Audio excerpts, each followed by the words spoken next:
Yeah, definitely think of Stranger Things. What you want to do if you want to do some commentaries or like season rankings.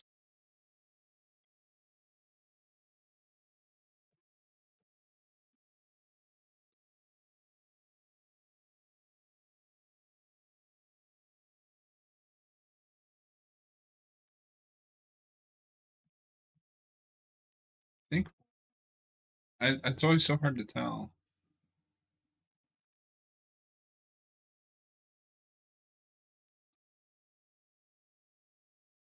Okay, yeah, it looks like we are. Yeah, we are live. Okay, welcome everyone to Haven Forest. Sorry about that. We run the most professional channel on YouTube. Obviously, that is a lie.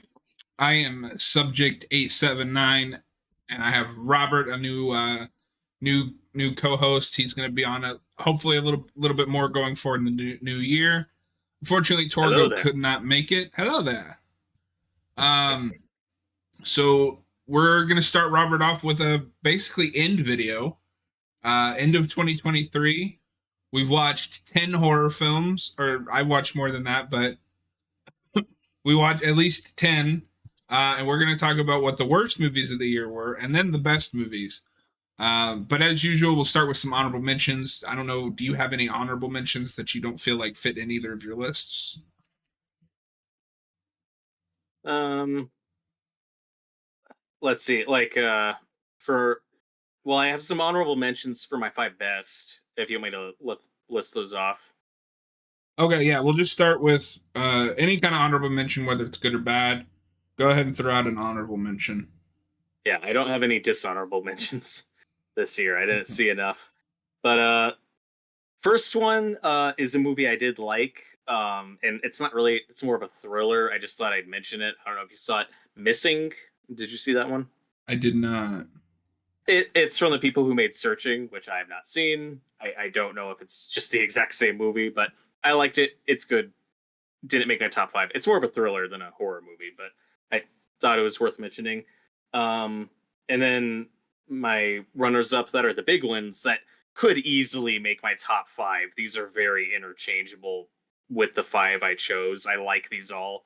Like the bottom two in my five, and then these two honorable mentions, I like about the same. But the ones that didn't make it are The Last Voyage of the Demeter.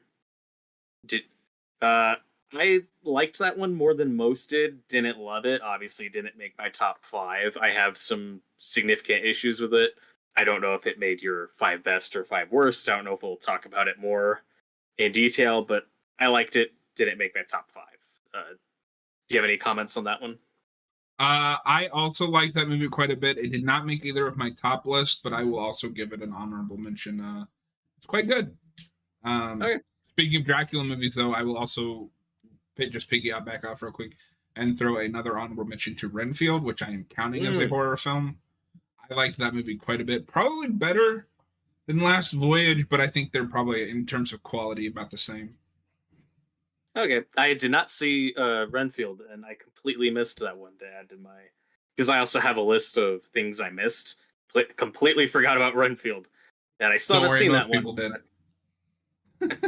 But yeah, The Last Voyage of the Demeter is probably more my thing. Although I am a big Nicolas Cage fan, but yeah, still haven't seen Renfield. But a lot If of there people was liked it. one reason I would recommend it is that Robert Kirkman got a story by credit, Oh, uh, and interesting. it's very superhero-y.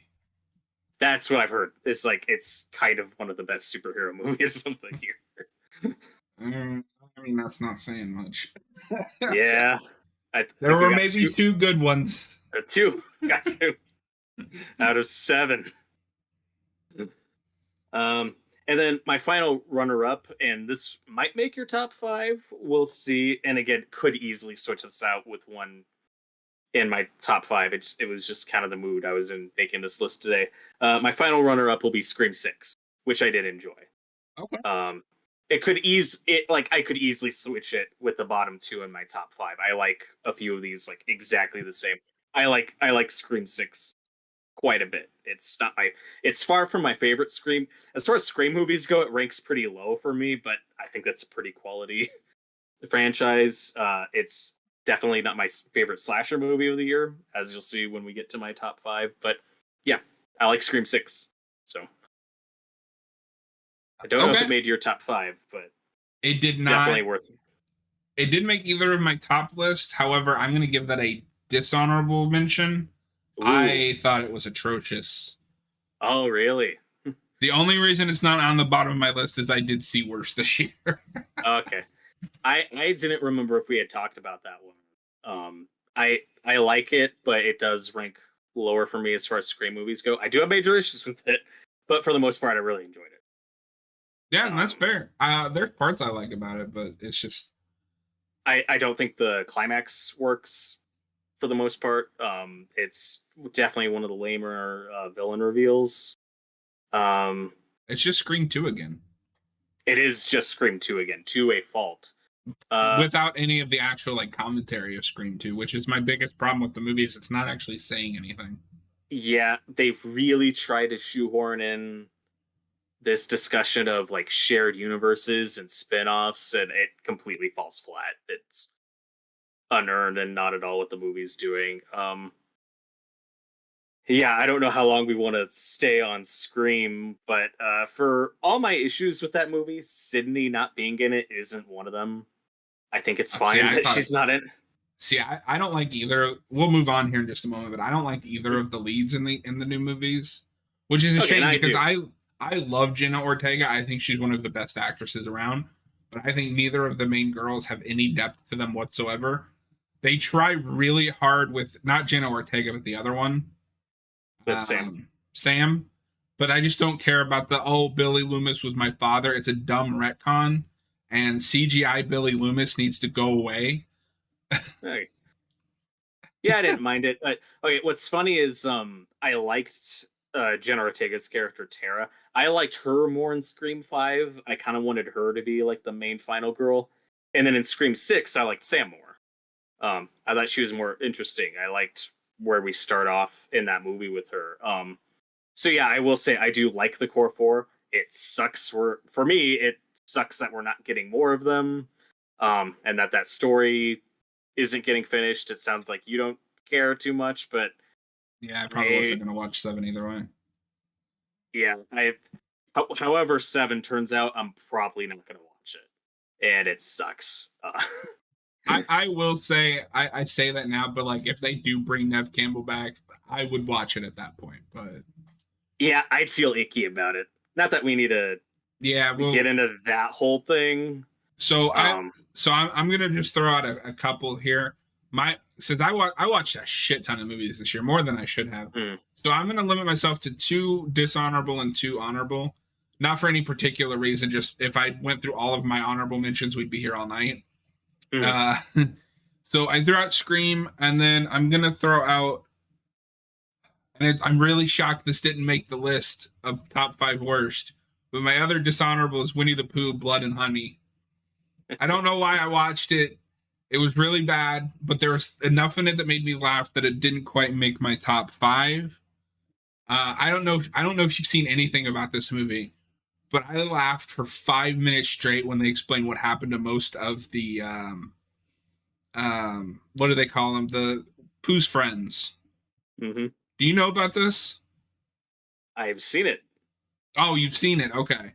It's on one of my lists. Which one will it be? You'll have to. It's obviously the best movie of the year. But no, so when they do Pooh's backstory about like how he grew dark when Christopher Robin like got older and left, and then there's that bit of dialogue. I don't know if you remember this, and I'll move on after this because we'll talk more about it when we get to your. Yeah. He ate them. I laughed for 5 minutes straight.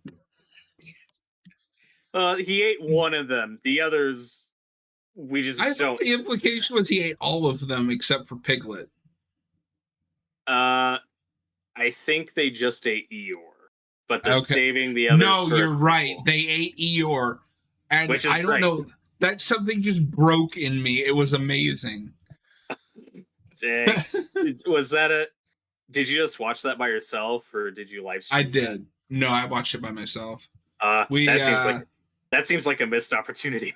I wish we'd done that. To be honest, I wish we'd done that over Five Nights at Freddy's.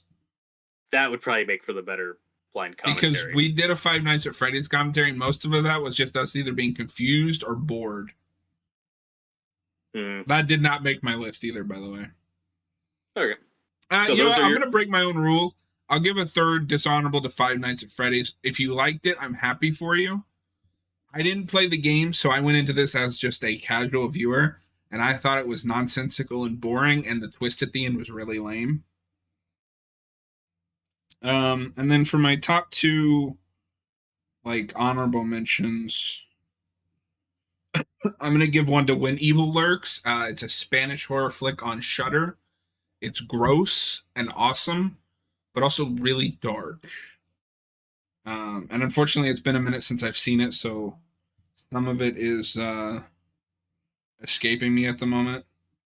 Oh, wait a minute. I'm stupid. Okay, ignore that. That's not on my honorables.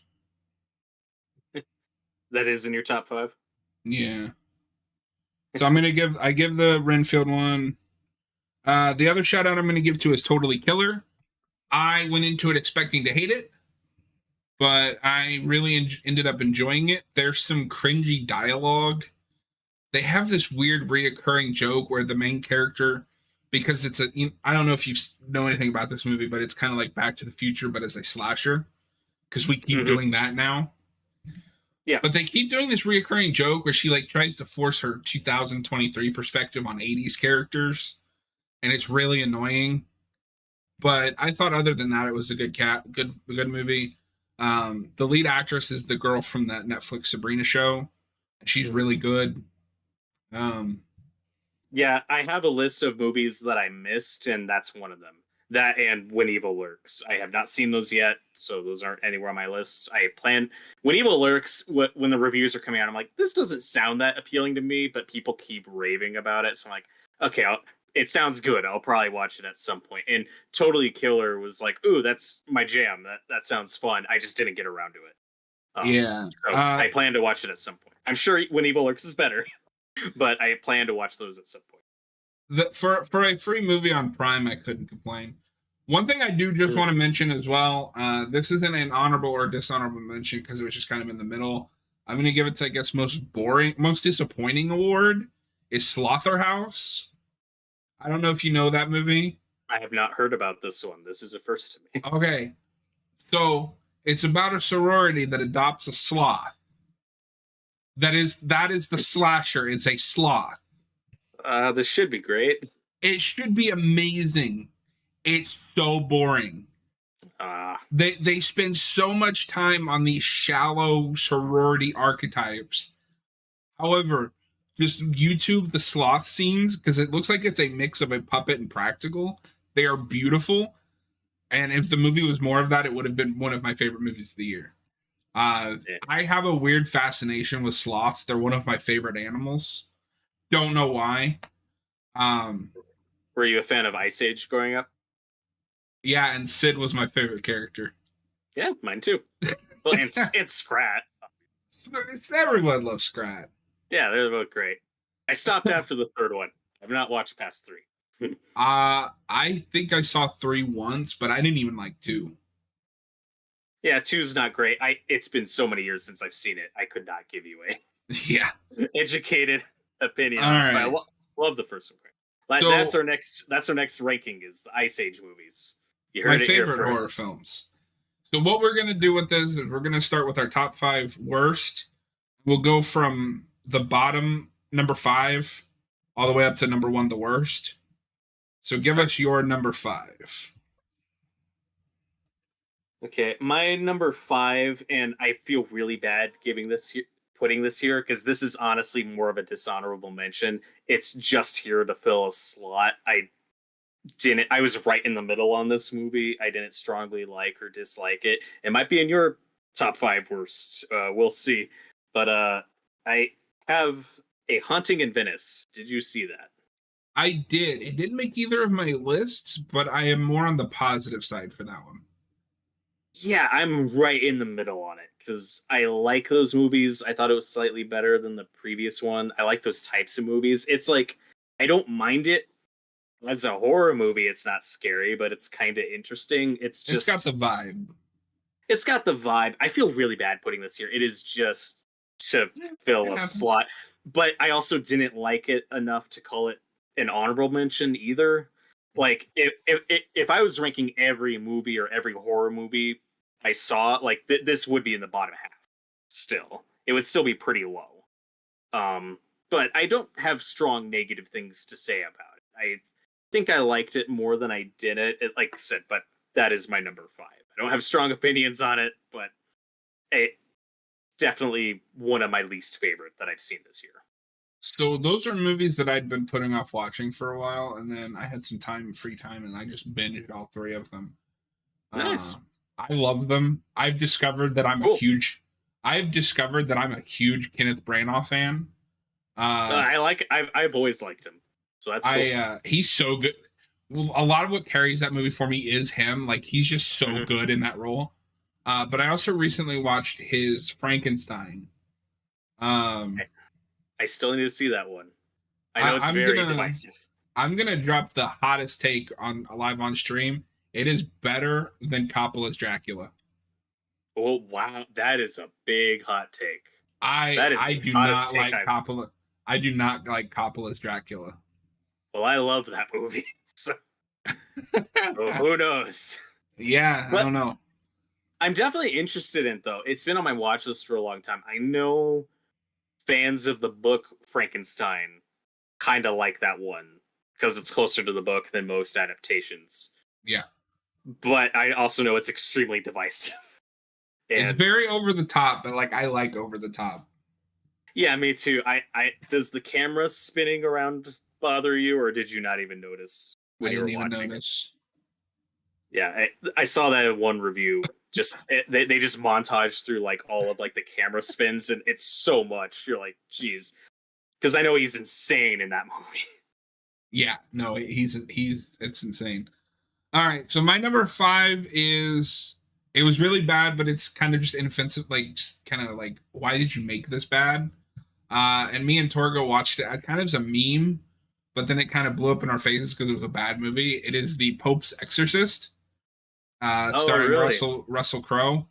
The only thing I enjoyed in this movie, and I don't like Exorcist movies. I think they're except for The Exorcist, obviously.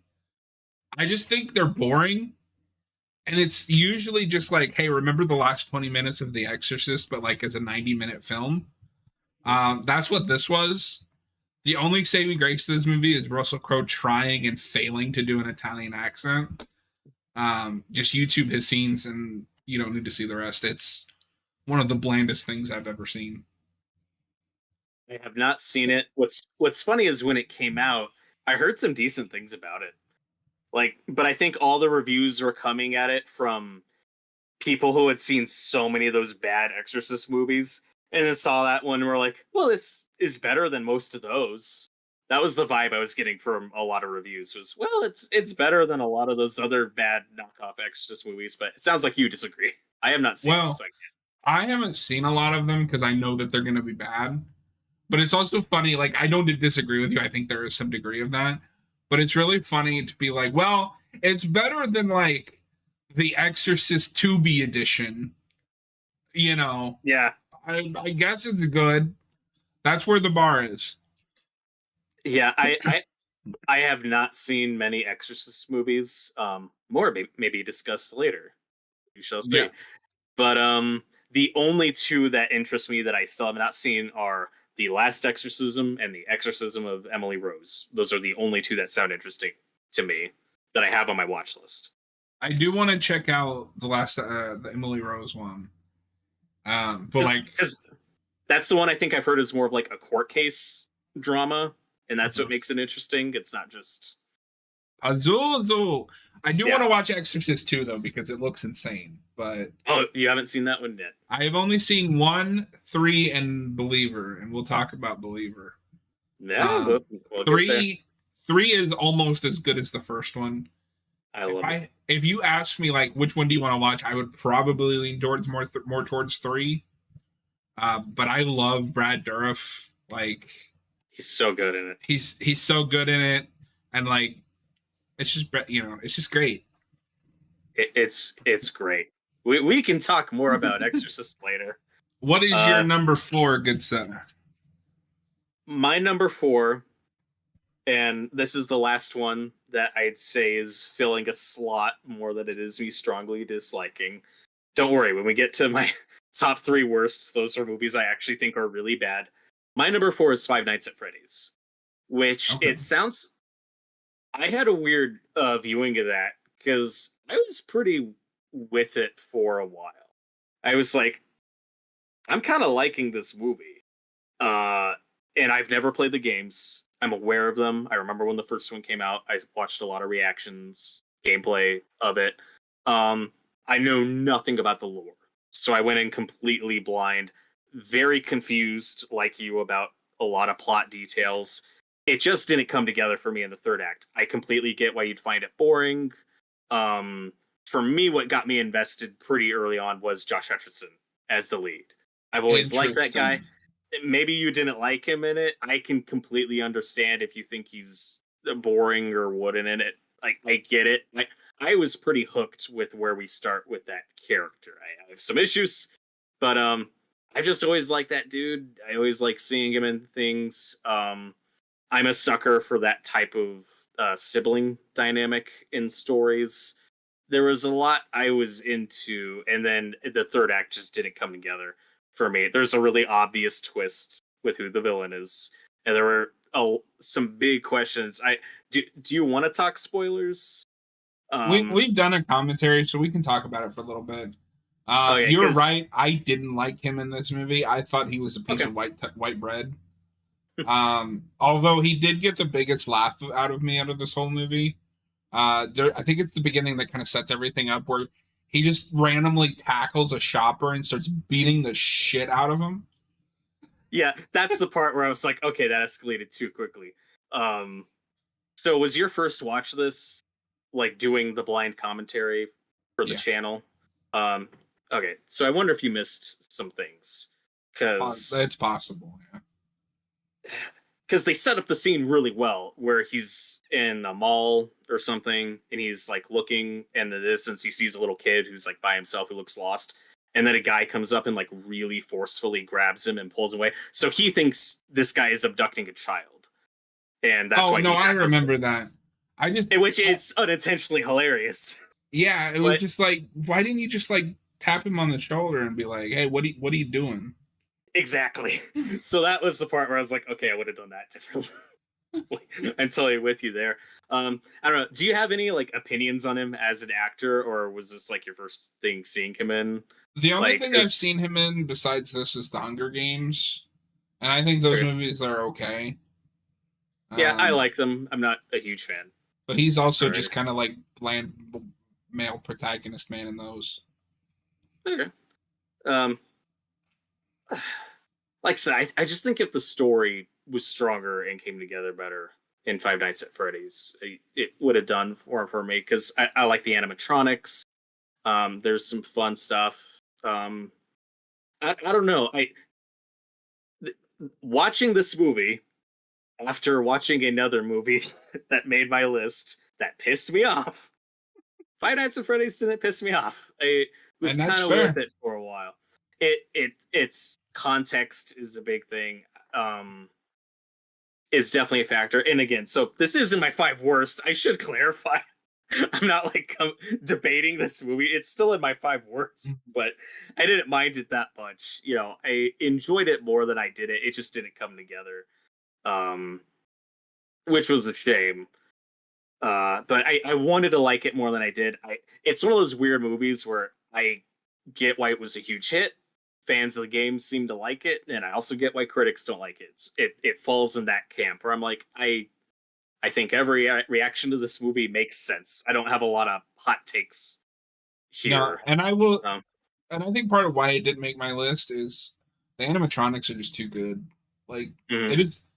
it is unfair how wasted those perfect looking animatronics are on that script.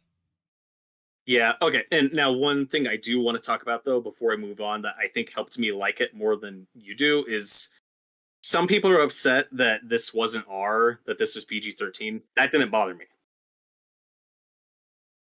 So I am divided. For Mhm. me personally, I think I would have been more into it if it was R, but I That's also fair. acknowledge that this is made for 13-year-olds, so you can't make it R so that they can see it. Mhm.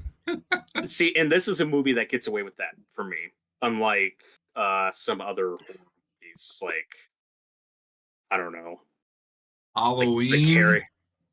Yeah. But I think the lens I was watching this through was watching it like a kids movie with kid movie logic and audience. And as a weird fairy tale, I thought a lot of it worked. It just doesn't come together at the end where I'm fine.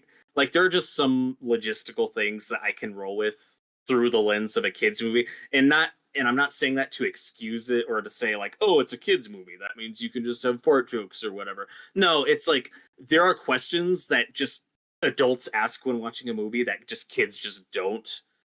Like No, you see this a lot with animated movies, like Disney movies, where kids just aren't asking about the internal logic of the magic and stuff. So I was asking questions, but I was also looking at it where I'm like, as a horror movie for kids, I think this mostly works.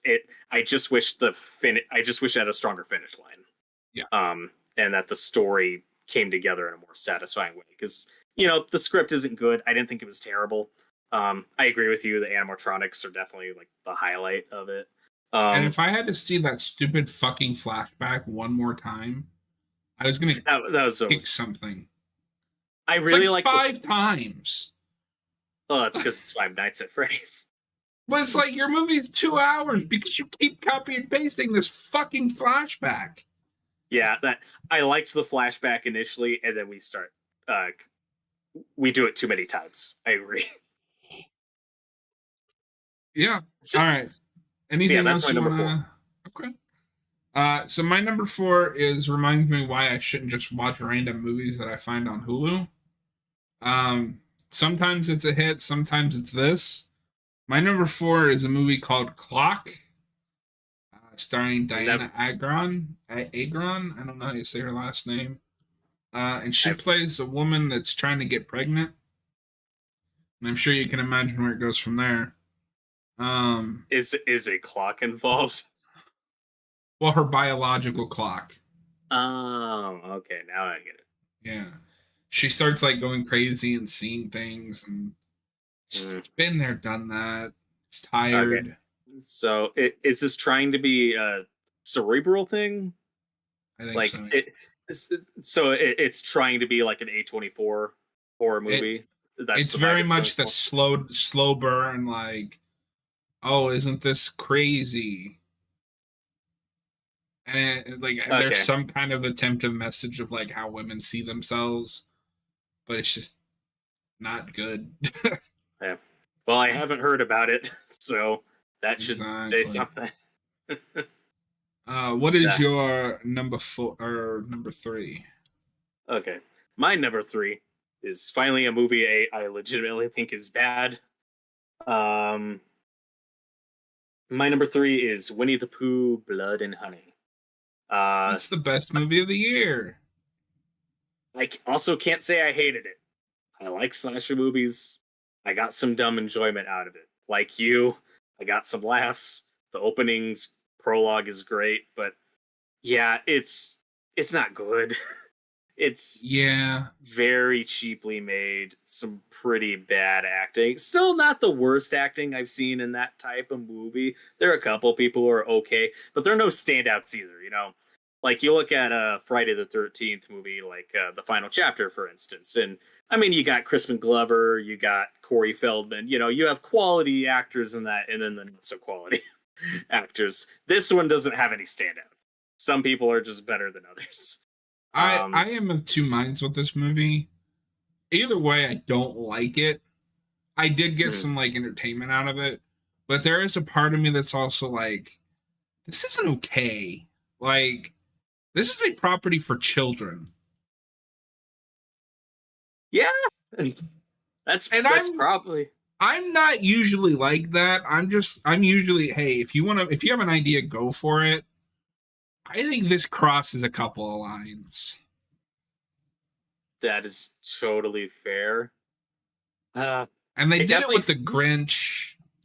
yeah, I definitely felt weird about it when it was announced. I can say that. Yeah, At this point, I've just kind of embraced the madness. It was a meme for a minute. Everyone was talking about that trailer when it came out, yeah. and then it made money. So I don't disagree. It's just like, well, it's not marketed toward children. I also don't know how much kids care about Winnie the Pooh anymore.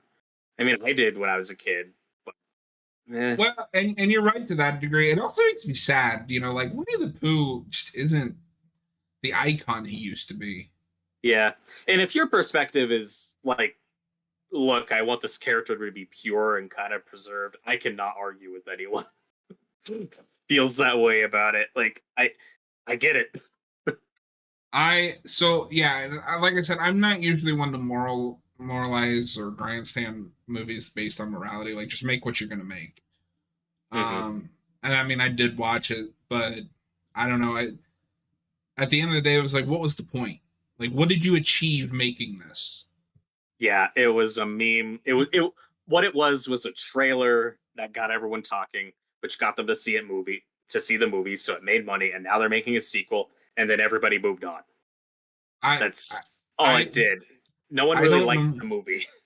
I normally don't root for movies to fail. I really hope that sequel doesn't do numbers. Yeah, I hope it's that, or I hope it's better, because It won't they be can't better. improve. It's got more Seen money. this. I've seen this too many times. It's Um, got more money. and some of it made me laugh, but like, Pooh eating Eeyore, like that's like a 12-year-old's fan fiction. Oh yeah, it's the biggest criticism of we that I think is complete about it. And remember, this is my number three worst stuff. I'm not debating it, but I didn't think it Yeah, was good. But I think the most fair criticism of this movie is it's just not creative enough. It doesn't do enough with its premise. It's mostly a cheap generic slasher. But as far as cheap generic slashers go, I've seen worse. I had this some movie fun did with it. catch me off guard with one thing. I did not expect them to kill Christopher Robin. Is that a joke? No, I thought he was going to be like the final boy.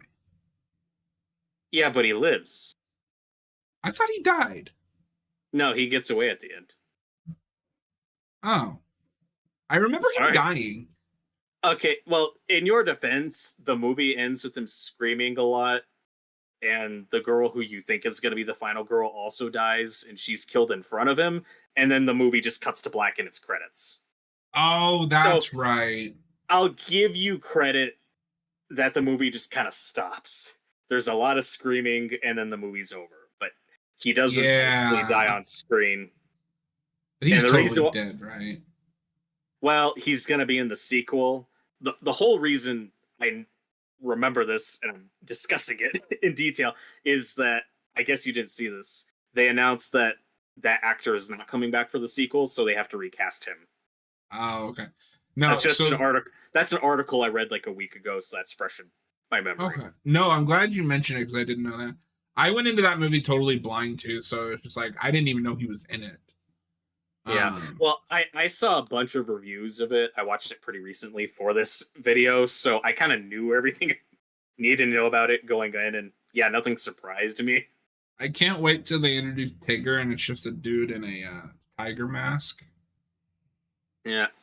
Well, there's so much they could do with him, but I guess that's a character they had weird rights issues with it. Like they weren't allowed to use him. I don't know if you knew that. Oh, So I don't think he'll be in the second one. is that why he ate Eeyore? Yeah.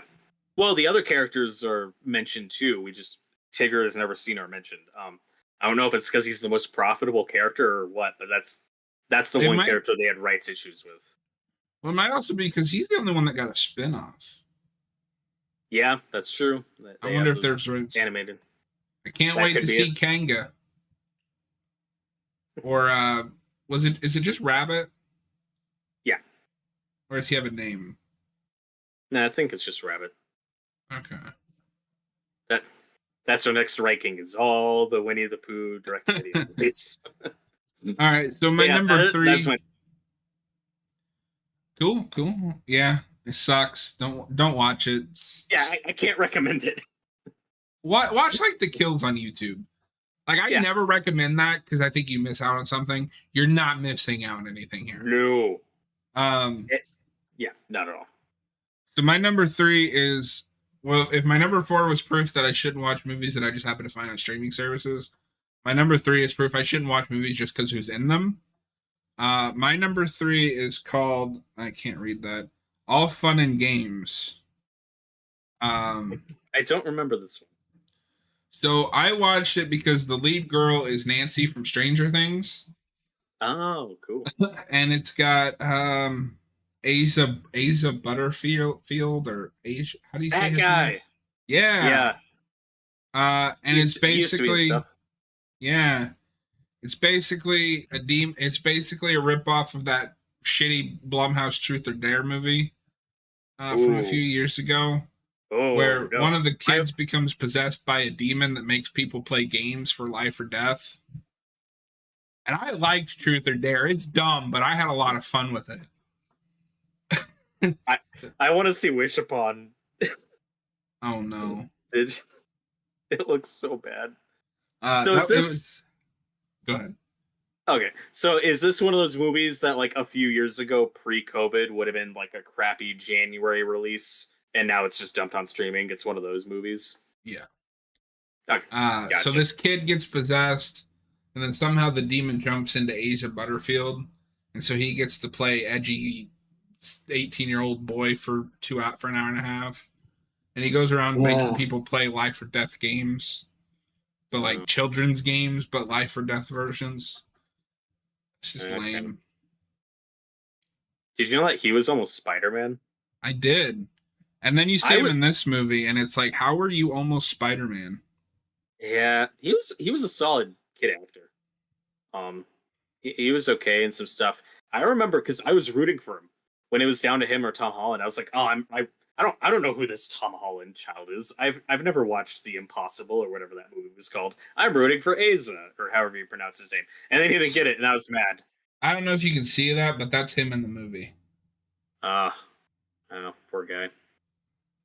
Yeah. Yeah, You one went of from the Ender's almost Game to Spider-Man.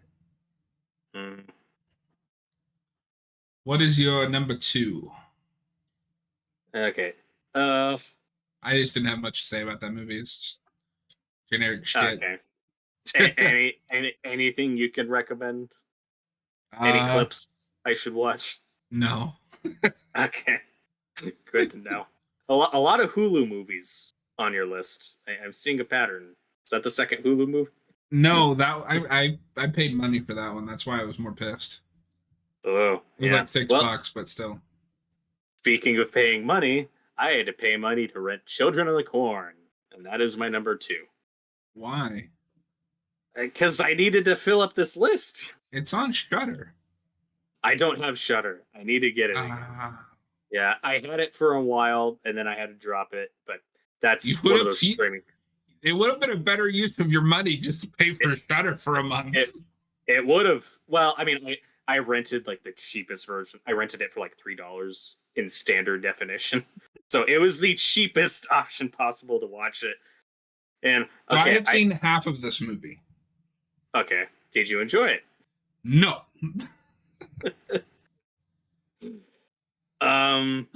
Yeah, it's bad. Some of it's fun in a laugh. It's one of those movies where you're kind of laughing with it and at it at the same time, but those moments are few and far between. It's not super boring. Like stuff happens. It's rated R, so there's yeah. And I know somebody will say, "Oh, that movie was made in 2020. It doesn't count as a 2023 movie." Whatever. It was released this year. It counts as a 2023 movie. If It's one anybody of those says movies that, shelved. I don't care. What counts is the release date. Thank you. And I get it. Again, it's not one of the worst I've seen. What sucks is you've missed the funniest stuff because the second half is when you get the CGI corn monster, and it's What? wonderful. You There's know? a CGI corn monster? Yeah. What else would That's you accept? amazing. So bad. I got to the scene where all the adults are like holding a meeting about something that's going on in the town. and the kids are like, "Yeah, we want input on the future of our town." It's And so dumb. the adults are like, "Okay." Yeah, that's before the shit hits the fan. The one bright spot in that movie, I can't say she's great, but the girl who plays Eden, who in this one is like the ringleader, she's like the main evil child. She is a lot of fun to watch. Like, I thought she was pretty good for what she was in. yeah, she is, and she gets better and better as the movie goes on. She's that it's the reason to watch this movie you shouldn't watch. So have you seen now? I've seen reviews, so like I get the gist of it. I've seen clips. Have you seen the original Children of the Corn or any I of them? have. I've seen. So I've seen all of the first one a couple of times, and I caught some Okay. of the sequels on those like shitty sci-fi marathon. Like, here's all 7 Children of the Corn or whatever. Mhm. I can't believe we've made that many of these fucking things. Do you like the first one, or because it's not? It's okay. Again, obviously I can't say much about it because I've never watched it start to finish. Isaac's clearly the standout of it. Novel He's fun. novel to see Linda Hamilton before Terminator though. Yeah, that's fun. Um, so yeah, this new one is just kind of a remake. I don't know why this is the Stephen King property we keep going back to. It's weird, but I was also watching this movie and thinking, A Town of Evil Kids. This feels like you could do more with this. It sucks when you see the potential because I don't know if the definitive evil children in a town movie has been made. There's a lot. I don't know if the definitive one has been made, but The this ain't it. problem with Children of the Corn is that we've made so many of them now. 'Cause I don't know if you know this, but the new one is like the 10th one. Yeah. They've gotten to the point where it's just shitty direct to streaming films that don't have the Mhm. budget to do it. We are in what I like to call the King Renaissance. We've had Yeah. amazing adaptations like Doctor Sleep and the first It movie. We need a full theatrical budget Children of the Corn film. I think there's an amazing movie in there. I think you could make it great. I mean, the corn gimmick stuff is silly, and oh my gosh, that CGI corn monster. And the end of this movie, oh my gosh, I'm not sure if I like it. I I like might. the cornfield gimmick just in that it's scary in how isolating a cornfield can be as Yeah, someone who's from the Midwest. it's a creepy setting. To this day, I don't know if you like this movie or not. One of the scariest scenes I ever saw in a movie as a child was the cornfield scene in Signs. If you've seen it, you know what I'm talking about. It's been like Um, 20 years. Sean Fine. Yeah. Oh my gosh, that when I was a kid, that was one of the most terrifying things I'd ever seen in a film. Have you watched In the Tall Grass? I have not. Is that on Netflix? Yes.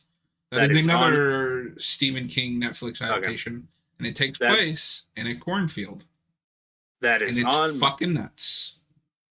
Sweet. That is on my very long Netflix watch list. My Uh, very long untouched Netflix watch list. I As won't give is any Oh, go ahead. as is Gerald's Game, which I really want to see. I still haven't. Gerald's Game is so fucking good. So You gotta watch it. I won't spoil anything about the plot of In the Tall Grass, but I will tell you that there's time travel involved in the cornfield. Ooh, fun. That one I know nothing about. Do you have anything else to tell us about Children of the Corn 700? There's there's what's weird about it is in the first like 20 minutes you would think this is a PG-13 movie because a lot of the swearing is censored for some reason. Like characters say lines like "Are you effing kidding me?" It's that kind of movie where it's like, "Is this PG-13? I thought that was R." And then when the violence kicks in, some of it looks pretty bad. One teenager gets hit in the face with a baseball bat, and it's like, whoa. It looks terrible because it's really bad CGI, but it's still it got me. And then at the end, when the CGI corn monster shows up, it's delightful. And the ending is an ending I would hate if I liked the movie, but I just laughed at it. At that point, I didn't care. In a good movie, it's one of those horror movie endings that would really piss me off, but the movie's so bad, I don't care. It ends in a pure schlock, cheesy, hilarious So, fashion. but I Sounds can't like- recommend it. It's not good. Sounds about right for direct streaming. Welcome in, Kayla. And the Tall Grass and Gerald's games are both good and messed up. Yes, they are. I think Gerald's game is Mike Flanagan. Let me double check on that before we move on. That might have been. That could be correct. Hello there, Kayla. I think it is because it's yeah, it is. I'm a huge Flanagan fanboy, like unabashedly. He's great. I think he's the best modern horror director working. I haven't seen nearly enough of his stuff to say you- that, but I like what I've seen. of I his am work. begging you, put Midnight Mass at the top of your watch list. Oh, it is. Need to watch it. It is a masterpiece, and I don't throw that term around. Okay, let's talk about that one more when we're done with the stream. Yeah. Because I went like a year without knowing what the twist was, like the direction it takes, and then I found out like a couple months ago. I was like, dang it! Oh, Now I know what it is. Yeah, we'll talk about that more after the stream in Okay. private. So But I I'm glad wanna that watch I'm glad that your number 2 was a Stephen King adaptation, because my number 2 is also a Stephen King adaptation, sort of. Can I guess? Yes. Can I guess what it is? Is it the Boogeyman? No, I actually thought that was pretty good. Okay, Okay, I've so not seen it. let me clarify. This is sort of a Stephen King adaptation. Okay. It is a prequel to a Stephen King book. Oh, I know. It what is Pet Cemetery Bloodlines. I think Pet Cemetery is a masterpiece book, but I'm a huge Stephen King fan, which and I think in a way bleeds into me liking Mike Flanagan, because I think Mike Flanagan's sensibilities on film are the same as Stephen King's on paper. I thought the Pet Cemetery remake in 2019 was atrocious. And so I was like, well, they're not trying to make like a blockbuster movie. It's a straight to streaming. It's going to be smaller budget. Maybe a prequel would be good. It's got a decent cast. None of that was true. I heard it was bad. It came and went. It just came and went. And I think that's its biggest offense, because like it's a prequel to a movie that I don't like already. So it's kind of stuck with some of that stuff, I believe. I only watched it once and like none of it's sticking with me. But none of the characters are likable. It was cool to see the kid that played Elliot in E.T. Like he's a Flanagan regular now. But like it was cool to see him in something that wasn't a Flanagan thing. And yes, he's Caleb, good. Midnight Mass is great. So do you prefer the original Pet Cemetery movie? Because I've never read or seen any of the Pet Cemetery movies. I have no comment on this franchise. I like the original quite a bit. However, Okay. I do also agree with Austin that it is just truncating that 600-page book into an hour-and-a-half movie. It's not So it's- ranked super high. It's not perfect, but as a adaptation, it is the better adaptation. Take that for what you will. Yeah, I remember being interested in the remake. I thought it looked good. I like the cast, but I've heard some okay things, but some people also hate it. I've not seen it, so I can't comment on it. You clearly hate it. I was with it until the big scene. You know about the plot of Pet Cemetery, right? I know where it pivots from the original. Yeah, when you get to the big pivot, it wasn't even that it pivoted, it's that it fakes it out before it does the pivot. I was like, oh, fuck off. And then it just never like got me back. And then the ending is the stupidest thing I've ever seen. That's unfortunate. Yeah, so we get some good Stephen King adaptations, we get some bad ones. Yeah, that is a whole long conversation we can have another time about Stephen King movies, because wow, that is a lot. Because you were saying earlier that we're kind of in a Stephen King renaissance. I feel like that's kind of past. I hope we get back to it, but I mean, we just had Firestarter last year. Boogeyman, I heard it was okay, but maybe it's in your top 5, but a lot of people didn't see it. I haven't seen it. I don't know. It feels like Dr. Sleep was the last like great Stephen King movie we got, and that was a few years ago now. But I hope we get more good ones. It was I think They're we're also still running out. But here's the thing. I think we still are because we have a few more coming. We Okay, already that's know fair. that there's a and I don't have hope for this one with who's attached, but there is a Salem's Lot remake coming out soon. Hmm. Mike Flanagan is doing a Dark Tower adaptation for Amazon. I'm so excited for that. I don't know how he's going to pull it off, but if there's anyone who can do it, it's Mike Flanagan. If many tears will be shed if he leaves that project, I don't think he because will. that sounds great. Do you know about the Dark Tower? That's the name of it. Do you know about that? I've never read it. I know what the first line of the first book is, and I know what the last line of the last book is. So okay, so hear me out. It is Stephen King's 7-book fantasy epic that ties together all of his at the time existing books. Yep. And they tried to turn it into a 98-minute action movie. Yep, and I heard it didn't work. I didn't see it. Okay. I haven't seen it either. I haven't read it. My sister is a big Stephen King fan. She's read a lot of his books. I don't think she's read any Dark Tower yet, and I haven't read any of them. I have seen several Stephen King movies. I like a lot of them. But I haven't actually read any of his original work. I've just seen a lot of the movies. My sister has. She's read, Green Mile and It and Green a Mile bunch of them. is so good. I like that. That's one of her favorite movies. I like that movie a lot. I'm more of a Shawshank Redemption kind of guy. I am a Green Mile guy. That's fine. I like it. So I would advise to start with the Shining book because the movie is a terrible adaptation. It is a good movie, but it is a terrible adaptation. Yeah, well, I've seen the movie. I've seen Doctor Sleep, which is great, and I like the movie a lot. I have not seen the '90s miniseries, but I've seen plenty of reviews of it. So I'm aware of the differences between the Kubrick Shining and the book. I know where the book differs, and I just need never to watch that sat down and miniseries read. at some point. I'm gonna hate myself for it, but It's like 4 hours. Maybe that's a blind commentary we can do.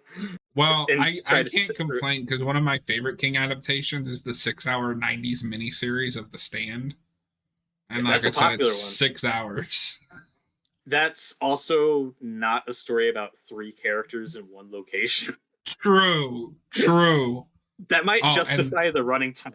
the CBS one is awful. They did one Oh, for the that new one. CBS All Access. So I was like, okay, I'm finally going to watch this. The Stand is my favorite Stephen King book. And Kayla, I'm hoping Salem's Lot is good. I just don't have faith in James Wan. He's too hit and miss, especially fair. as a producer. I So like James Wan, but that's fair. they took The Stand and said, we're going to tell this non-linearly. So it starts like halfway through the plague, jumps back to the beginning of the plague. Then there's a random scene that's like at the end of the book, and then it jumps back to the beginning again.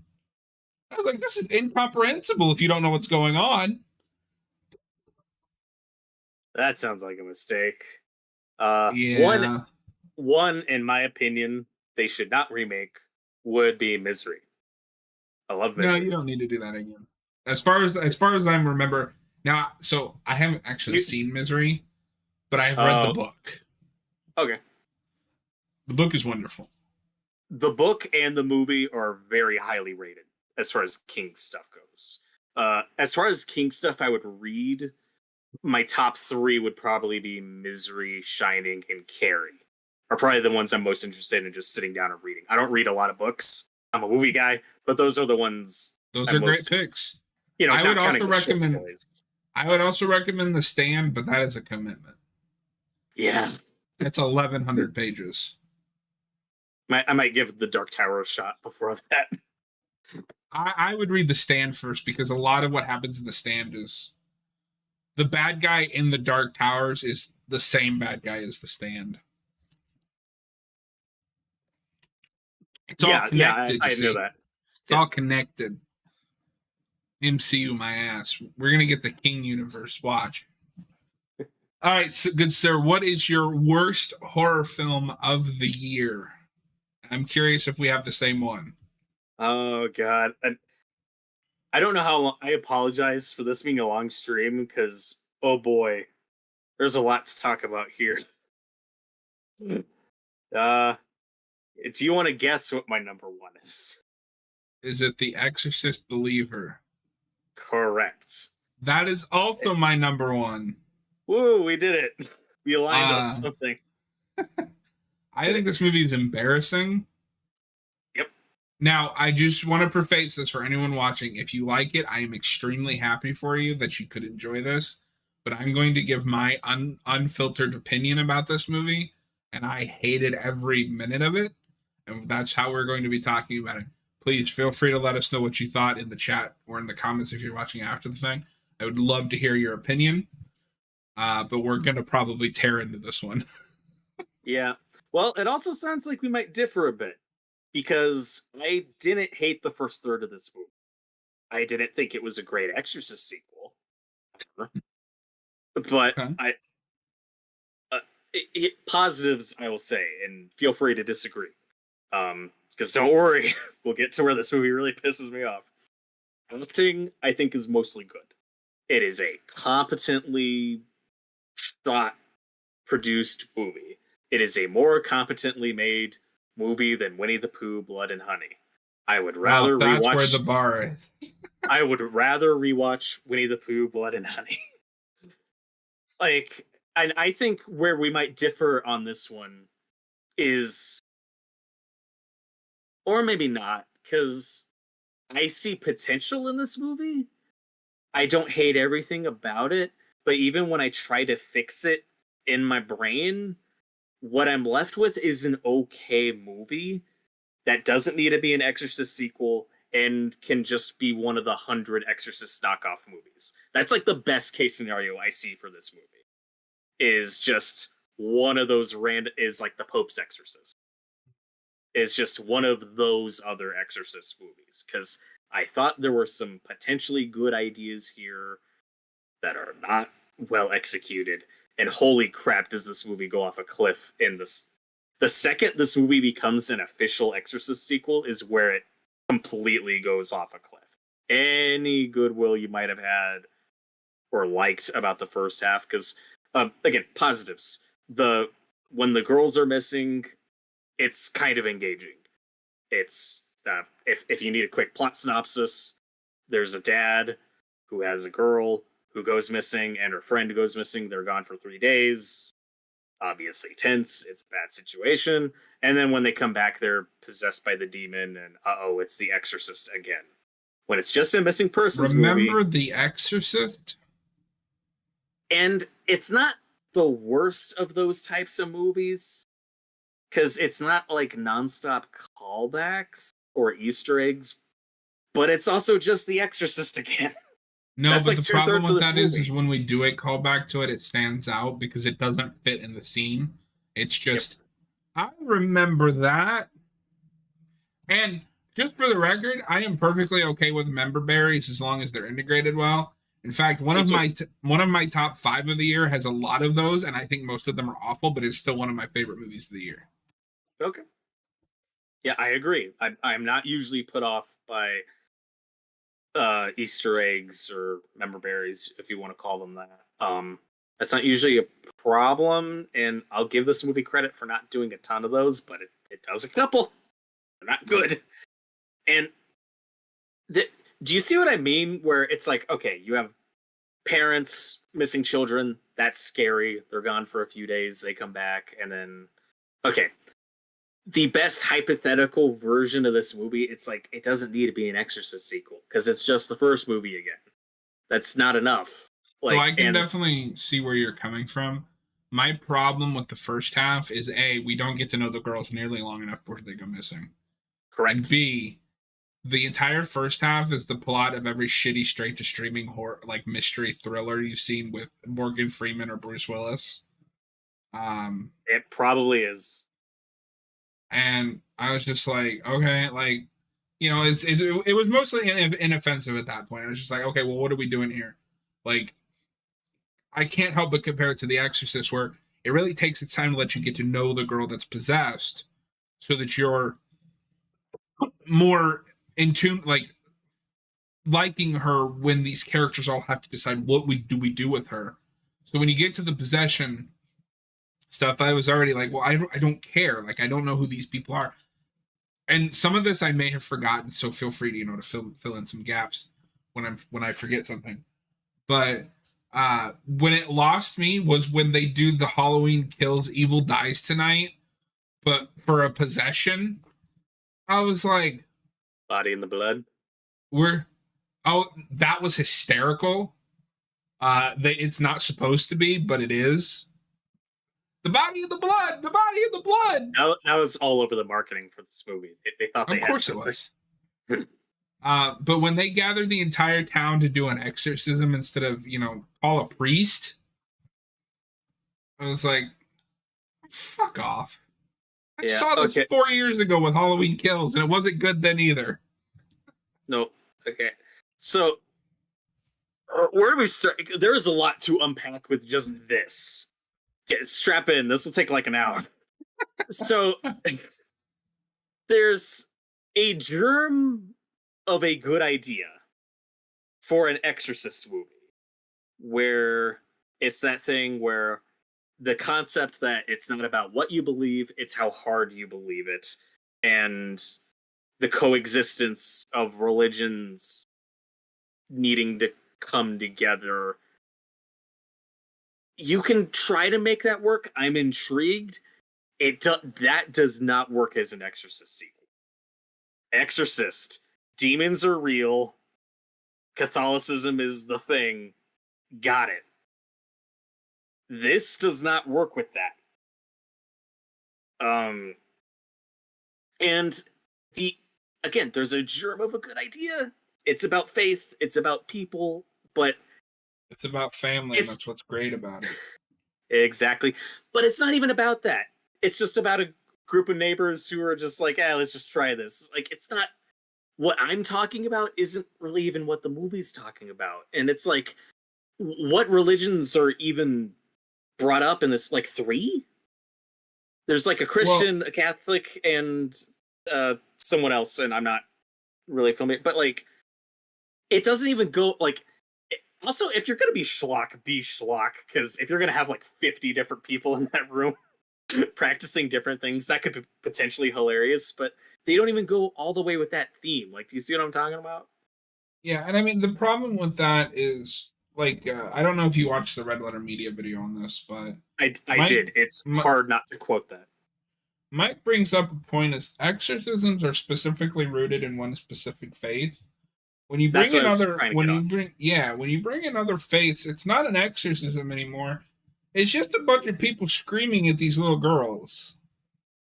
Yeah, it means nothing. You can't make an exorcist movie that appeals to everyone. That's just not how it works. Yeah, I think you can if this was its own movie with its own rules and the world, but not as a sequel to The Exorcist. Yeah. And okay, do you want me to read the tagline of this one poster? Please do. Because I mean, it's so funny. Part of this is in the movie, but God, exorcism is a ritual. Every culture. Every religion, they all use different methods. It's going to take all of them. Of course they are. So stupid.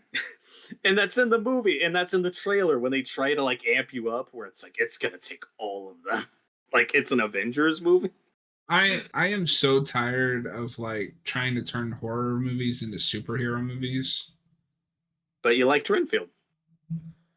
But that's started as a superhero place, right? Like, it's not. Yeah. Let's take The Exorcist and make it a superhero film. It's also, and Renfield's also like a personal superhero movie, and it's its own thing. It's not, in any concert. No, trust me. There's so much we could talk about what doesn't work in this movie. I'm not even saying the first third works. It's just like. What's funny is this isn't even the worst Legacy sequel I've seen. Yeah, it might be the worst I've seen. That Um, still goes to Texas Chainsaw 2022 for me.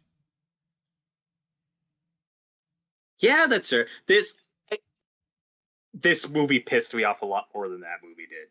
That movie's not good, and what they do with the Sally character is awful and That insulting. legitimately pissed me off. I get it. I just didn't care by that point. There are so many bad Texas Chainsaw Massacre movies, and maybe if it was the same actress who sadly passed away, or yeah, sadly passed away, so they had to recast her. If it was the same actress, it may have pissed me off more with what they do with Sally in that movie. Yeah, that movie sucks. I'm not gonna defend it. There's a lot of bad Texas Chainsaw movies. True, but I find the bad ones are at least funny bad. Like I can enjoy most of them. I haven't seen Yeah, 3 or 4, but like I like Texas 3D. I think it's funny.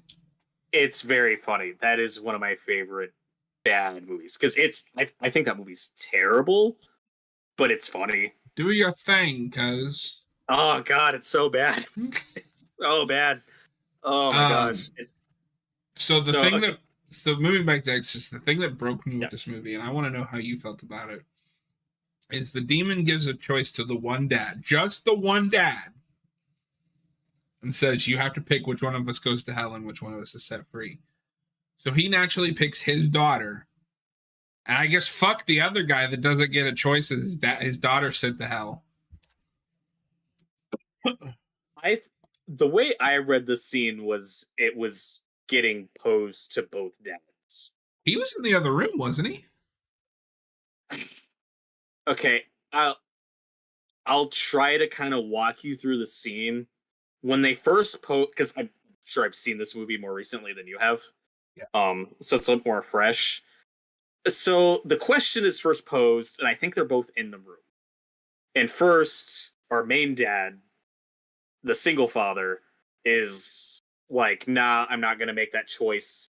And then he leaves the room and shenanigans happen because exorcist stuff happens. And then the other dad makes the choice and it's like, I choose my daughter. And then everything goes wrong after that. But the reason that scene, that situation never had me because I was like, why? Why choose? Just keep doing your exorcism praying stuff. Why is there a choice? Why do you have to answer? Like, it, there are no rules to this movie. Like, so I was never with that scene or sadistic choice to begin with because they're like, you have to choose. And I'm like, why? Just keep doing your just keep doing your praying stuff until it works. Like, I can you buy guys have the only dad been at this making for the like an hour. choice. I just think it's funny that they don't even have to agree or, like both get to pick. It's just how the one guy's like, yeah, take her and leave. Okay. It's because he's a super underdeveloped character. That is one thing that really ticked me off about the movie was just how little development the other family gets. Where I'm like, I want to. I mean, if I was liking the movie more, I want to spend more time with these people. Like, we don't even get enough time with the main guy and his daughter, and the other family's side characters. And and they talk about this in the Red Letter Media review, where it just rubs salt in the wound when the other girl, because we're in spoiler territory, right? That's fine. Um, when the other girl is taken by demons and is in hell forever, you're like, the thing with horror is you're allowed to do bad endings like that, right? Where sometimes bad things happen to characters that don't deserve it. That's a thing that you expect in horror.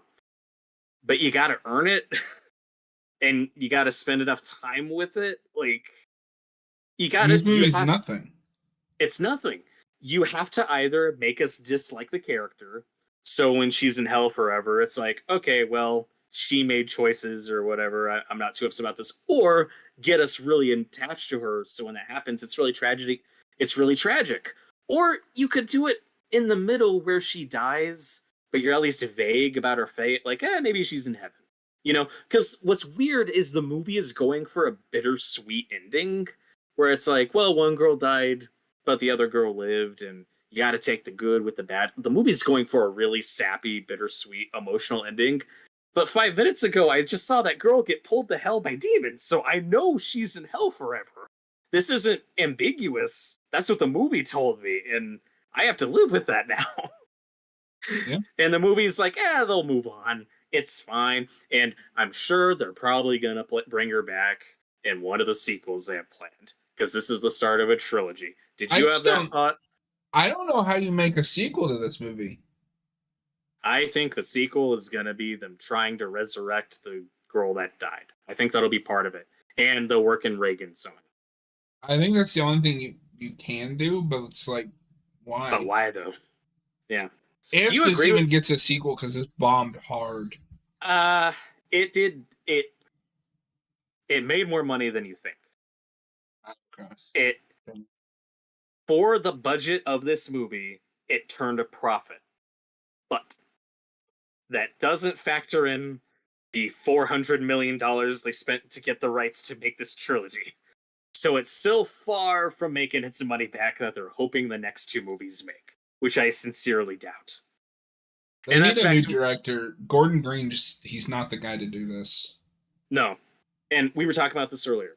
I don't mind Halloween Ends. I don't think it's very good, but as far as Halloween movies go, I don't think it's one of the worst. I thought it was kind of okay. I like Halloween 2018 quite a bit.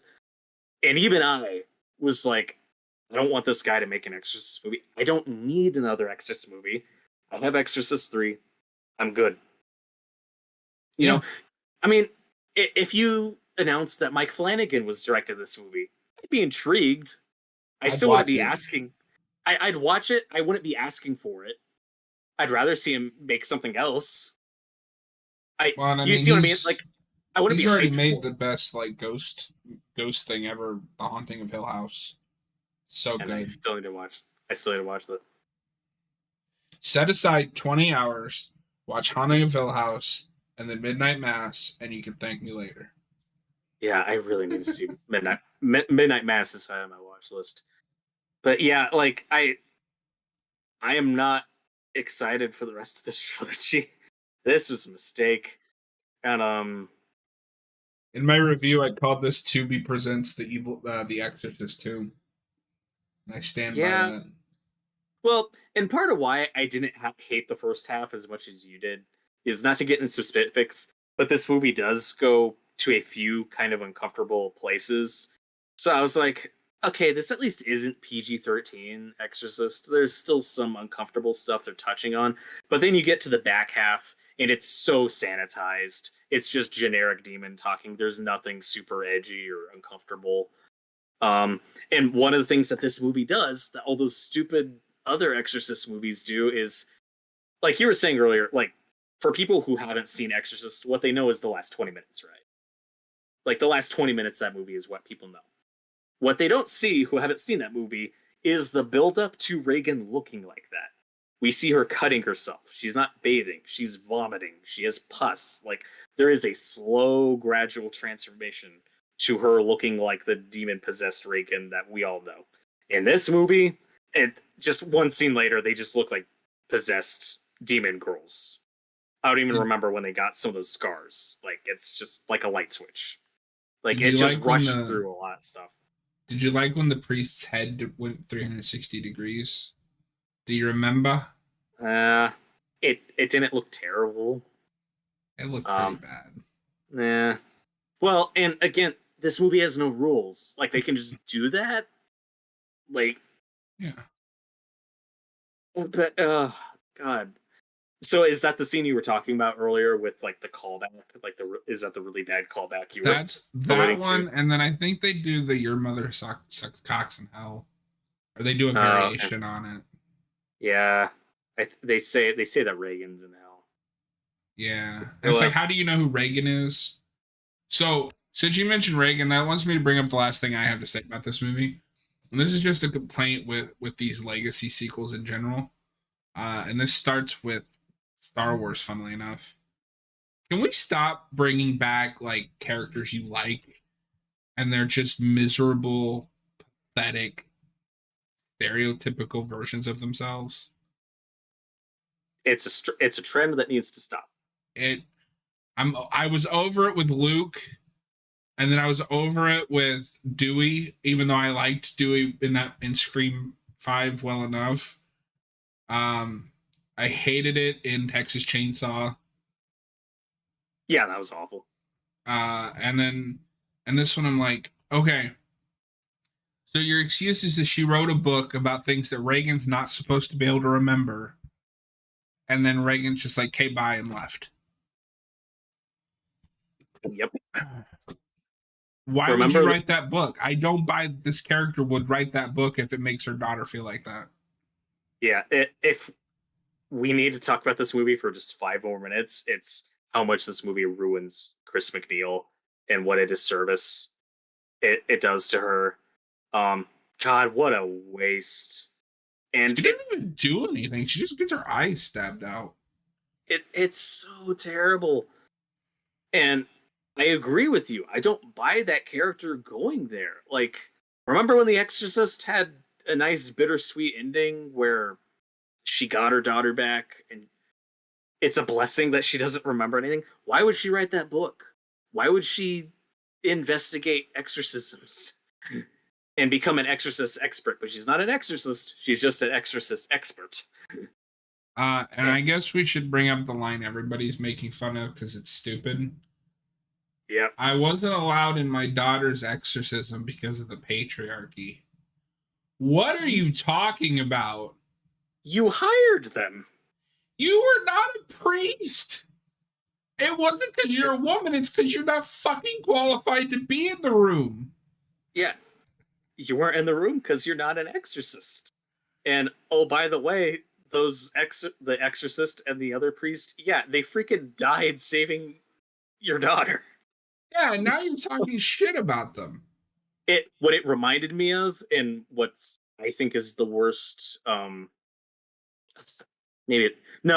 still say my least favorite of these legacy sequels or soft reboots, whatever you call them, is Terminator Dark Fate. Have you seen that one? Unfortunately. I hate that movie, and a lot of what they do with Chris in this movie reminds me of what they did with Sarah Connor in that. I also Or- hate that movie because I think it's the only legacy sequel that almost purposefully shits on the movies that came before. Mm. There's just something really mean spirited about executing 12-year-old John Connor in the first 2 minutes of your movie.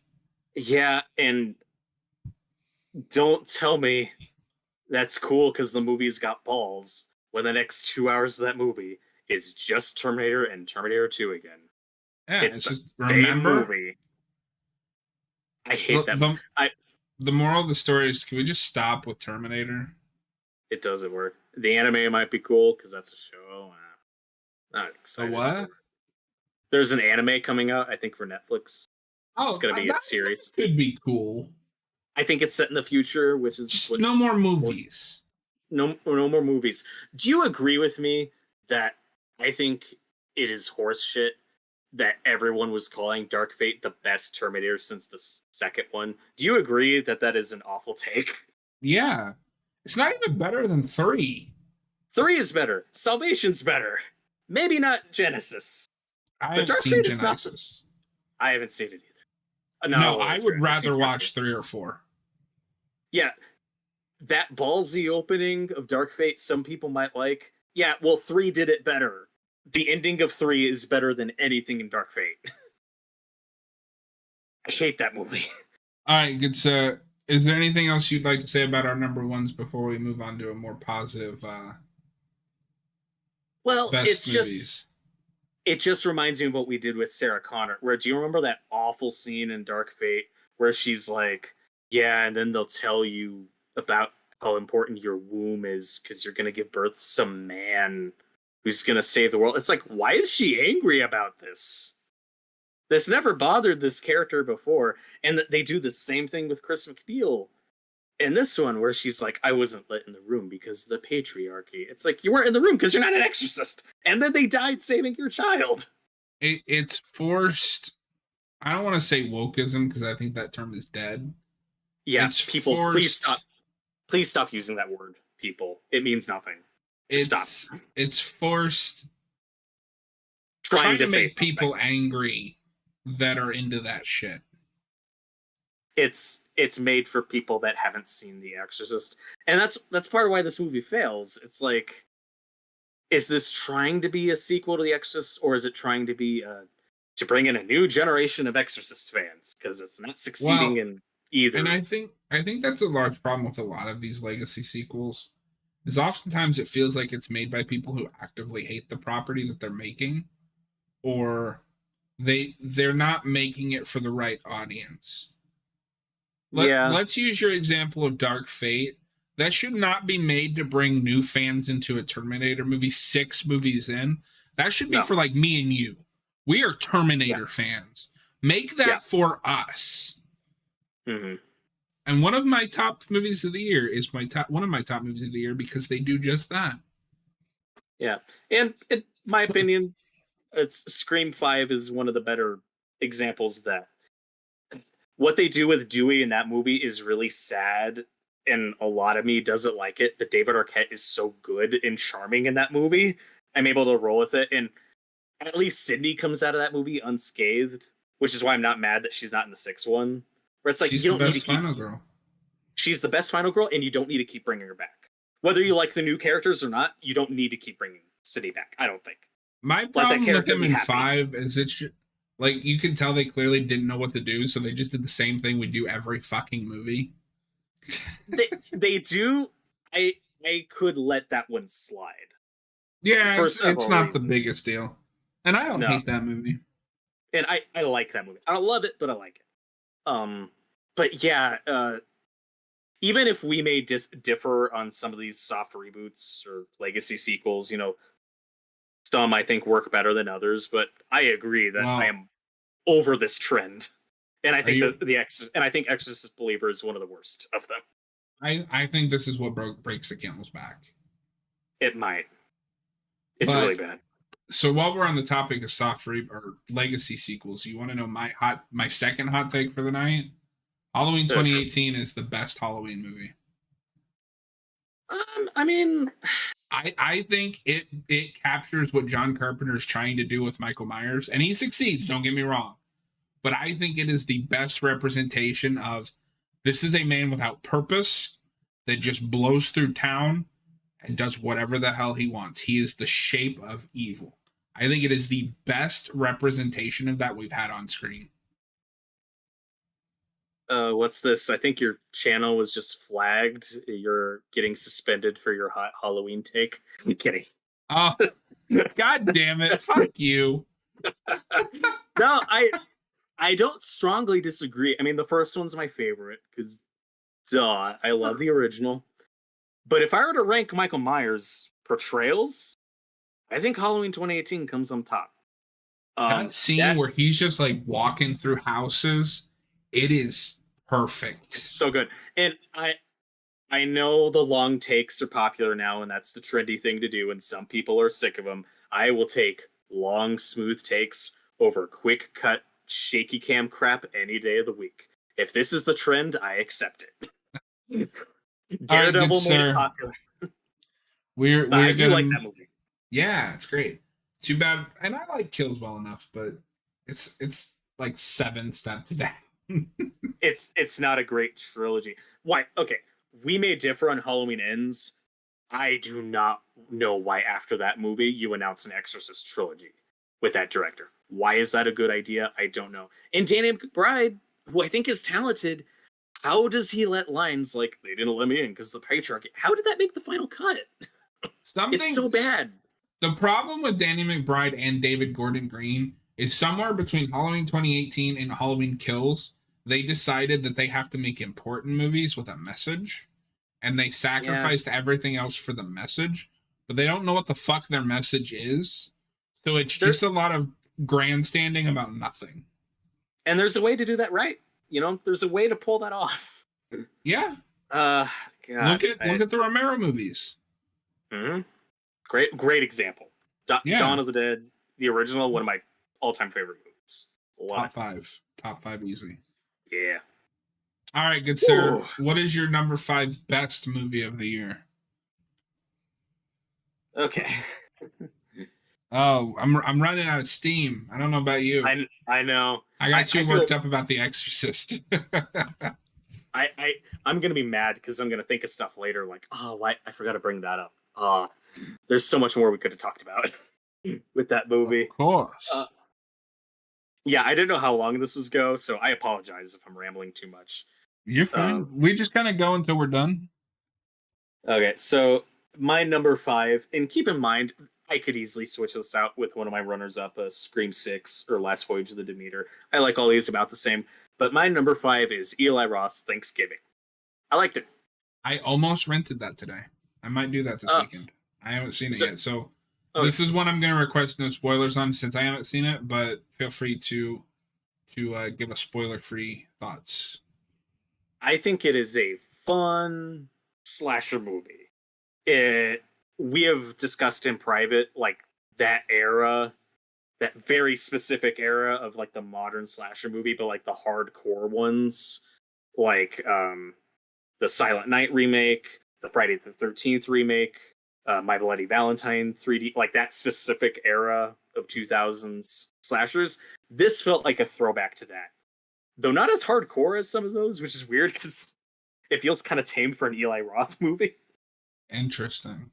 But there's enough memorable stuff in it. It's a solid slasher movie. Not one of my favorites, but it's solid. The characters aren't great. Um, there's a lot of potential with the story that they don't fully live up to. Um, it's one of those whodunit slasher movies. It's pretty easy to call who the killer is gonna be, but you're also not like mad who the killer is. It's fine. Some of the cast is pretty. There are a couple standouts in the cast. There are some really memorable moments for sure.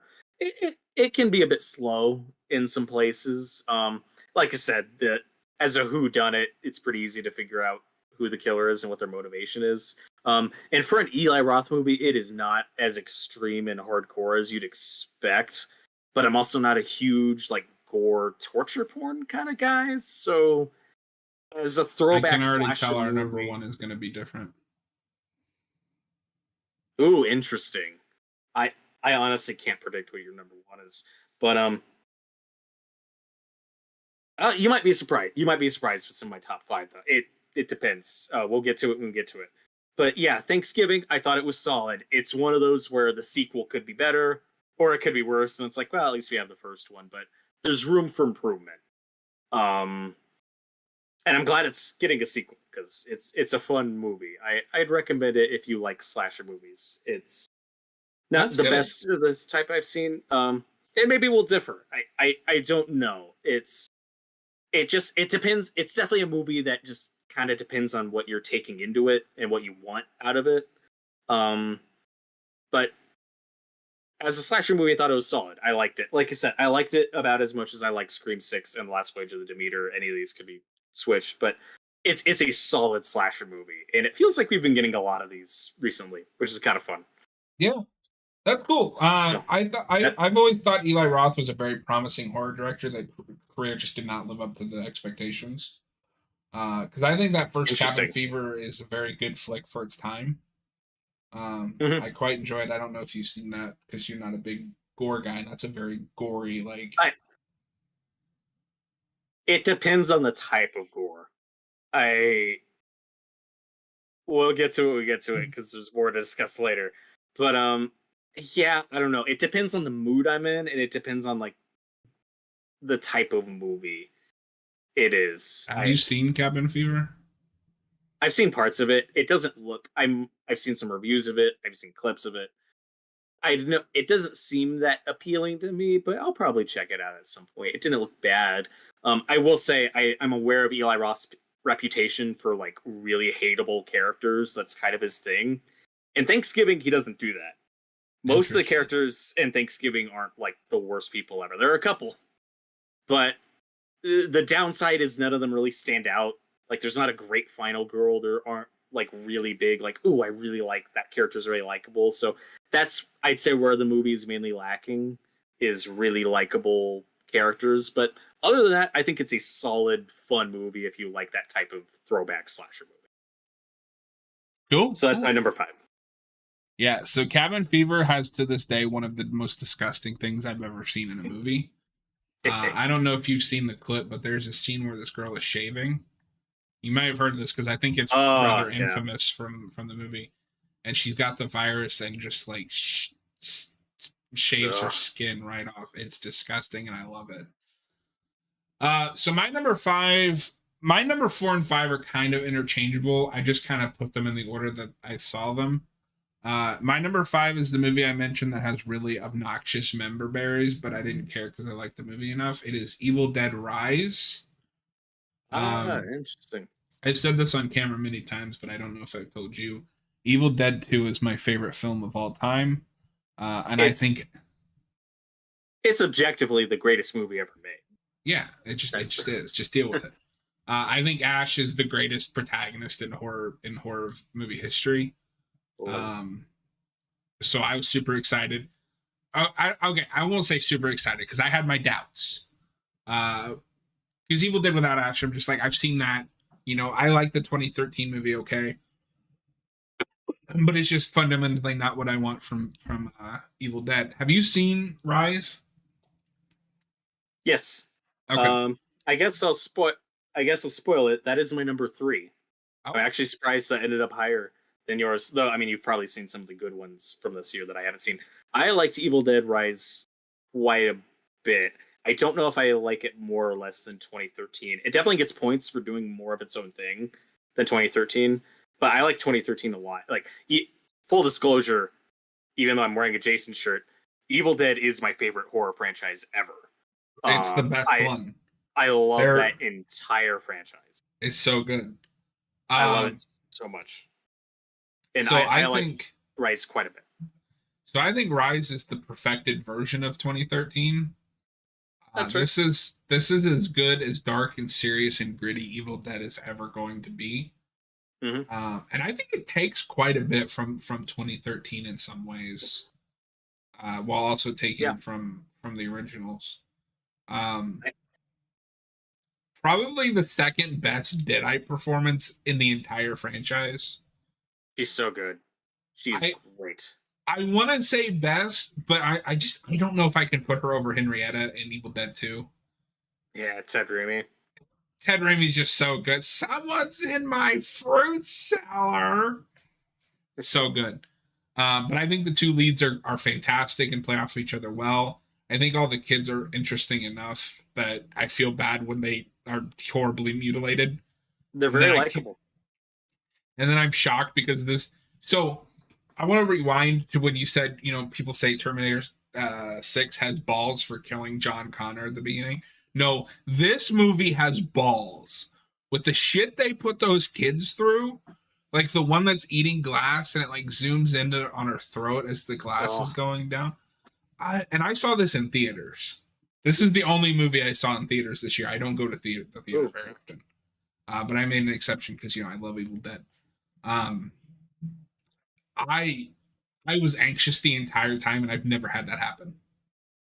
Interesting. I think the apartment building was a brilliant idea. The only problem I have with this movie, outside of the awkward callbacks, the Dead by Dawn thing is so out of place. Yeah, I could roll with that one. The two callbacks I didn't care for, that didn't take the movie for me, was the "come get some" line and the chainsaw.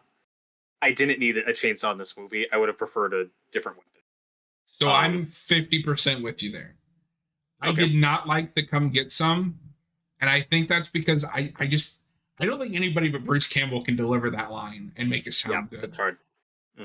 And you don't buy that character saying that. It feels out of place. I wanted the chainsaw. We're this far in the franchise. If you don't have a chainsaw, it feels like it's kind of missing. That's fair. We've been talking about member berries and callbacks. I think Evil Dead 2013 gets a bad rep for being one of those remakes or entries that's like, oh, it's all just callbacks. I'm like, it's a remake of the first movie. I think there's an adequate amount of callbacks and repeats while doing its own thing. Excessive. I don't like. Oh my god! Like compared to Ghostbusters Afterlife, or Star Wars: The Force Awakens. Like Yeah. I'm not talking about quality. I'm just talking about the memorabilis and the Easter Well, eggs. and Um, I think 2013 would have been better remembered if the original plans had gone through. I don't know if you know about this, but originally that was not supposed to be a remake. Uh, they were going to do a sequel and then like a I do crossover remember this. with Ash and Mia. And as much as I love Ash versus Evil Dead, I kind of wish that had happened. My ideal world would have been getting to that at some point in the show. I would have loved if they brought Mia into the show. I think that would have worked. Also, um, God, that's another thing we should do at some point is just commentaries or something on that show. We've been talking about it because we've done a review of the first one, and the very first video I did on this before I made it a proper review channel was Evil Dead 2, but we've never done a proper Evil Dead 2 review. But we've reviewed 1 and 3. And Okay. Well, in Ash versus Evil Dead, like commentaries, rankings, there's a lot of because I love that show. There's a lot of fun stuff there. we'd probably do like season overviews because it's only 10 episodes. Yeah, it's quick to get through. But yeah, and honestly, if they brought Mia back for the Evil Dead Rise sequel, I think that could work. I think that would be cool. I don't know how likely that is, but I don't see that happening because the actress has kind of seemed like she doesn't want to do horror anymore. yeah, if she's over it, I get it. But I like her a lot as Mia in 2013. Yeah, I like. It's not my favorite, obviously, because Evil Dead 2 exists. And I love Army of Darkness a lot. Well, and that's the thing with anything you do nowadays, Evil Dead, especially without Raimi at the helm. It's like, yeah, this is good, but I'm not gonna pretend it's like anywhere close to those first 3 movies. Yeah, sure, but Well, maybe Army, like that one. That's the weakest of the first 3. You're probably right. That's it. That's just a taste thing. I love Army. It's one of my favorite comedies. Don't get me wrong. I think all 3 of them are 5 out of 5 perfect films. Yeah, But yeah. Not to tangent too long on this, but Evil Dead 2 was one of the first horror movies that like really got me into horror, and it being a horror comedy helped that a lot. Because growing up, I was not into horror at all. I got scared very easily. same. I did not like scary movies. It wasn't until I was in high school that I like really got into horror movies, and Evil Dead 2 was the big one because it was also funny and it's so good. I love Evil Dead 2. And Army of Darkness, it just there's like an inner child thing. Where It's the that best type of comedy. Yeah, it's the best Ash. And speaking of Deadite performances, don't forget Bruce Campbell as both Evil Ash in Evil Dead 2 and Evil Ash in Army of Darkness. I mean, come on. If I was to do a top 5 right now, I don't know if I could do 4 and 5. He would be number 3. Yeah, like that's a really good Deadite performance. It's fantastic. But and that's a Raimi thing because Benedict Cumberbatch does a similar thing in Doctor Strange: Multiverse of Madness. Yes, and it's great. Yeah. So, Evil Dead Rise was your number 5? Yeah. The only big complaint I have about it film wise is I just, as cool as those opening credits are, you don't need that whole beginning. Yeah, you don't need it. The movie would be fine without it, but which ironically, I think 2013 also has. You don't need that whole opening. I think it's more of a problem in 2013. I think so too. I think I would have put that on the Blu-ray as a short film. I don't need that in the movie. Yeah. Just put it out as a deleted scene, as a little short film. I think that prologue problem is more of an issue in 2013 than it is in Evil Dead Rise. And that scalping bit, ugh. So good. Like I sound like it's really hard for me to explain when I like gore and when I don't, because I love Evil Dead gore. You know, yeah. I'm not a you like the over the top, like you can't take this seriously. I do, but there's something about Evil Dead 2013 and Evil Dead Rise that has those moments that really make me wince, and I don't mind. Oh, I'm when like, that girl God, cuts this her is arm cool. off with that like meat saw or whatever. Ah, oh God, that's not even the worst one in that movie. And the big one in this one too is the cheese grater when it goes on the leg and slides down. Like, oh, it's so painful, but you can't look away. Yeah, really Thanks, I good hate it. movie. Really good cast. Yeah, so obvious we'll get through it when I get there, but yeah, that is my number 3 and your number 5. All right, good sir. What is your number 4? My number 4, I'm surprised this has not come up at all in our conversation yet. I don't know if you count this as a feature film. It's debatable, and I may probably should have made this an honorable mention, and maybe you didn't like this if you saw it. But my number 4 is Never Hike Alone 2, the new Friday the 13th That's fan out. film. Have you seen this? You haven't watched it? So I didn't know you it didn't was know out. it's out. It's on YouTube. I think the first one is amazing, and I totally count it. Okay, it's close to feature film length. It's the longest of them. Did you It's see not Never the. Hike I saw the first one, and then I saw that like mini special they did Never Hike in where, the Snow? yeah, I didn't know they'd released a second one already. Yep, it's Hell very yeah! good. Watch it. It's for Friday the 13th fans. There are some callbacks, maybe too many. There's a I'm couple more cringy forgiving of bits. that in a fault fan film. It's it's cheesy, but if you like Friday the 13th, you have to watch this. And there's a couple of fan films out there that I still need to watch. Like Friday the 13th fan films have gotten weirdly good in the last decade Because we don't have because anything else. because we got nothing else. And Never Hike, the first one, is probably the best one just for doing its own thing. And putting its own spin on it, and it's really good. Never Hike in the Snow is probably the weakest of the three, though there's good stuff in it. What makes Never Hike Alone 2 so cool and weirdly ambitious for a Friday the 13th thing, without giving too much away. So, I mean, I'm sure you need to rewatch the first two before watching the new one to kind of prepare for it. So Never Hike in the Snow is a prequel. I don't know if you're aware. Oh, It doesn't really I don't matter. remember that. It doesn't really matter when you're watching them, but that one's a prequel. Never Hike Alone 2, like, is its own movie, but it also like covers some stuff from the first two from like different characters' perspectives. It's really well done and weirdly ambitious for a Friday the 13th movie. But I don't want to give it away because they do some fun stuff with the characters. Yeah, it's corny and it's a bit fan servicey. That's easier to let slide in a fan film than. I like But that movie also, enough. like, I actually backed the second one and got a copy of the first one on Blu-ray, but I don't nice. know what happened to it. Yeah, I don't Yeah. own any of those physically, but I want to. I don't know if it's possible, but it's like you could take all three and just make one mega 3 hour fan edit of the whole story, beginning to end. It would be difficult, but it would be really cool to see. Yeah, I just want to keep gushing about Never Hike Alone 2 because apparently the original plan was to keep doing shorts, and I don't know if just COVID got in the way or what happened because this thing's been in the making for a few years. But I think they just did it all as one project, which is why it's the longest of the three. Interesting. I will take that back if I'm wrong, but I think that's my understanding of it.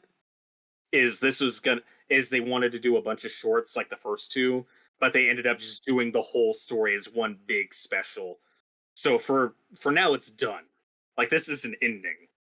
Um, Oh, Yeah, and if you want to see more of Tom Matthews as Tommy Jarvis and he's back fighting Jason, it's fun. I'm surprised you didn't know. Like the dead meat kill count of this is already out. Like people are really liking it. I love Um, Dead Meat. I do not keep up with their channel as much as I should. that's fair. That's fine. I didn't get into them until like a couple years ago, so that's kind of a recent channel for me. I love James. That was He's my great. favorite part about Scream 5 is his cameo. That cameo was amazing. I loved it. And yeah, one thing I will say about Never Hike Alone 2 is if you want to hide Jason body count, you get that in this one. Like the first two were the build up. This one you get a high body count. There are a couple of effects shots where you're like, okay, that didn't look great, but you're also like, am I comparing this to like a modern Hollywood It budget? can't be any worse than part 3 where he squeezes the guy's head and you can see the eye on the string. Exactly. Nothing in this looks that bad. All right, so my number 4, I kind of slipped and mentioned it because I thought it was an honorable mention, but it is When Evil Lurks. I do need Okay. to rewatch it because I'm a multitasker when I'm watching films. I know it's a bad habit, but this is but because I'm a multitasker and this is a Spanish film, I feel like I missed a lot of dialogue. But I loved the tone, the atmosphere. It was brutal. It was gory. It was shocking. That's what I've heard. And sometimes you hear a movie is like so shocking and brutal. I'm like, that's not super appealing to me. So when the initial reviews were coming out, I was like, maybe this one isn't for me. But it's one of the most acclaimed movies of this year. So I'm like, I See, should probably watch this at some I point. usually have the opposite, where I'm like, this is not going to live up to its word because I love brutal. Like Terrifier 2 was one of my favorite movies last year. And I love Terrifier 2. I can't explain when gore works for me and when it doesn't. 'Cause I love Terrifier 2. So I usually seek those out. I'm usually disappointed. My go-to example is Skinamarink.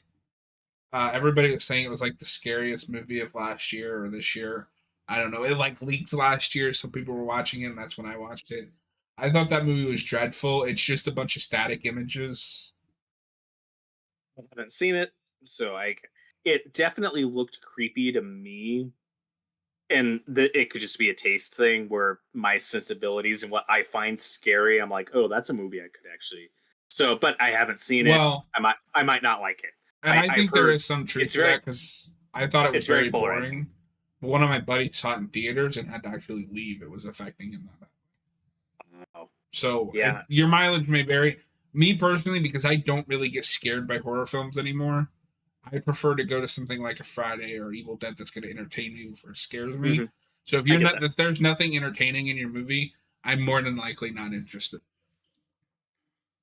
Yeah. And granted, one of the genres that I do that does creep me out more than others is definitely found footage stuff. But I also haven't seen a lot of them. Like I haven't seen the Paranormal Activity movies. And I know those are just 90% nothing happening. So I probably just haven't been like as dilute. They haven't been as diluted for me as they have been for other people, and that's just a very personal. There's just tropes and trappings to found footage that I still find uneasy. That Skinamarink was kind of tapping it. I haven't seen it, but looked like it was kind of tapping into. It's a very specific, like, just age of the internet I grew up on, where it's just like a photo online with a creepy thing in the background will scare me than a slasher movie. You know, that's just a. When it's funny, I normally hate found footage, but on a whim, I watch Blair Witch, the original, and the 2016 movie because my buddies swore up and down it was better. I found Blair Witch 1 thoroughly engrossing. I don't think Nice. it will hold up on a second watch, but I was thoroughly engrossed as a first watch. I thought the remake was terrible. Well, I've heard it's better than Blair Witch 2. Well, that's also like a very interfered It's messed different. with film. Yeah, and it's a different thing. Yeah. Yeah. Before we stay on this tangent too long, have you ever seen Lake Mungo? It's one I I've keep not. raving about. That's not really found footage. It's more of a mockumentary. Do you know Okay. anything about it? No. Yeah, it's a ghost story. It's about this family whose teenage daughter has recently drowned, and they think they've experienced some hauntings with her. So it's more of a documentary thing than it is like found footage. And God, that movie creeped me out on such a visceral level.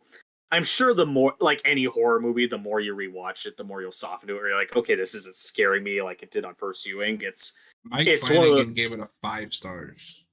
nice, yeah. It's just a really well done mockumentary, and it's one of those movies where you'll either find it scary, or you'll at least like think it's well made, or you'll just find it's boring. And I think any reaction is valid. It's one of those movies where if you just find it boring and not scary, I get it. It's just it scares me, but I get it. It's not a I, movie I would watch alone at night. I will definitely have to watch it. Before we move on, I want to bring this up because I remembered that I have him. I don't know if you have Letterboxd, but Mike Flanagan I recently do not. created a Letterboxd account, and I follow Nice. him. And he made a bunch of lists. This list might be the funniest thing I've ever read. Mike Flanagan's recommended gateway horror for beginners. What do you think is on there? Or Alien, No, maybe. nope, Evil Dead 2. nope. I, I was recently thinking about like what's good gateway horror. Um, Shoot, probably some Stephen King stuff. Okay, so are you ready for this? Because Okay, go for it. I laughed for like 5 minutes. So it starts with Gremlins. Okay, that makes sense. That's the only normal one on this list. Next, he has Martyrs, that French What? movie. That's a joke. He's being a troll. I haven't seen Just Martyrs, but I'm aware of its reputation and that. Okay, kind of what we were talking about with When Evil Lurks. Sometimes a movie's reputation for being so hardcore can kind of put me off to it. Where I don't know if I want to watch Martyrs. I might get to it eventually. it was a But tough watch. that's not as like I like gore, like Evil Dead, Terrifier, and I like it when it's over the top and silly, but I also like it when it's really visceral. But sometimes people hype that up too much, where it's like, okay, now I'm less interested. Where I'm like, I I will don't want to say put is myself through that. it's not that it's gory. Like that movie's not that gory until there's like a couple shots. It is overwhelming in a way. Yeah, and But that's hold on because it gets better. I'm aware of its reputation. Is the point I'm making? The original, The Last House on the Left, Antichrist, Terrifier 2, Yeah.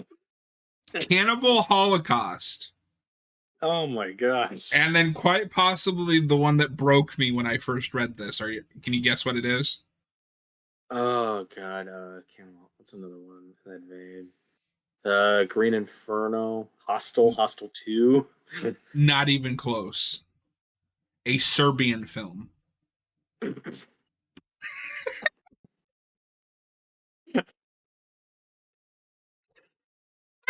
I haven't seen it. I'm aware of its reputation.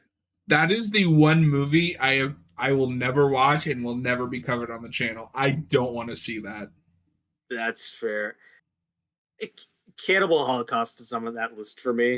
I mean, I might see it eventually. I know about the turtle scene, and it's stuff like that where I'm like, okay, no, that doesn't Yeah, interest me. I thought about watching it to really test the limits of what I can handle.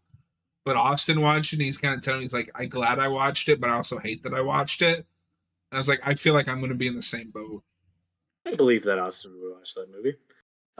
Yeah, another movie I have that with that isn't horror.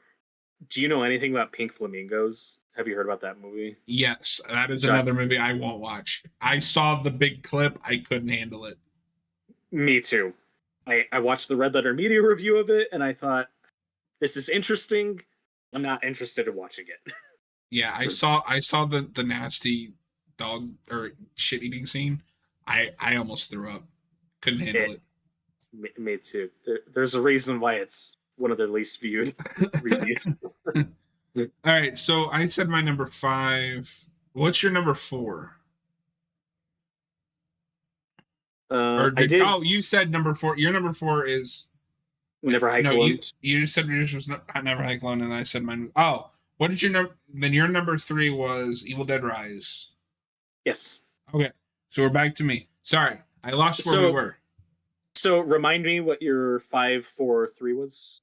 5 was Evil Dead Rise. 4 was When Evil Lurks. When Evil Lurks, and then my number 3 is a Hulu movie. Bring it back full circle. You might have heard of this one because I think it got pretty popular. No One Will Save You. I wanted to watch that one. Didn't get to it. I don't know if I would like it as much on a second viewing, but Okay. it was wonderful. I'm not going to consider this a spoiler because I'm not going to tell you about the plot of the movie. the main protagonist has like no dialogue. I've heard that. And she's wonderful. Have you seen her in other stuff? Because I like that actress.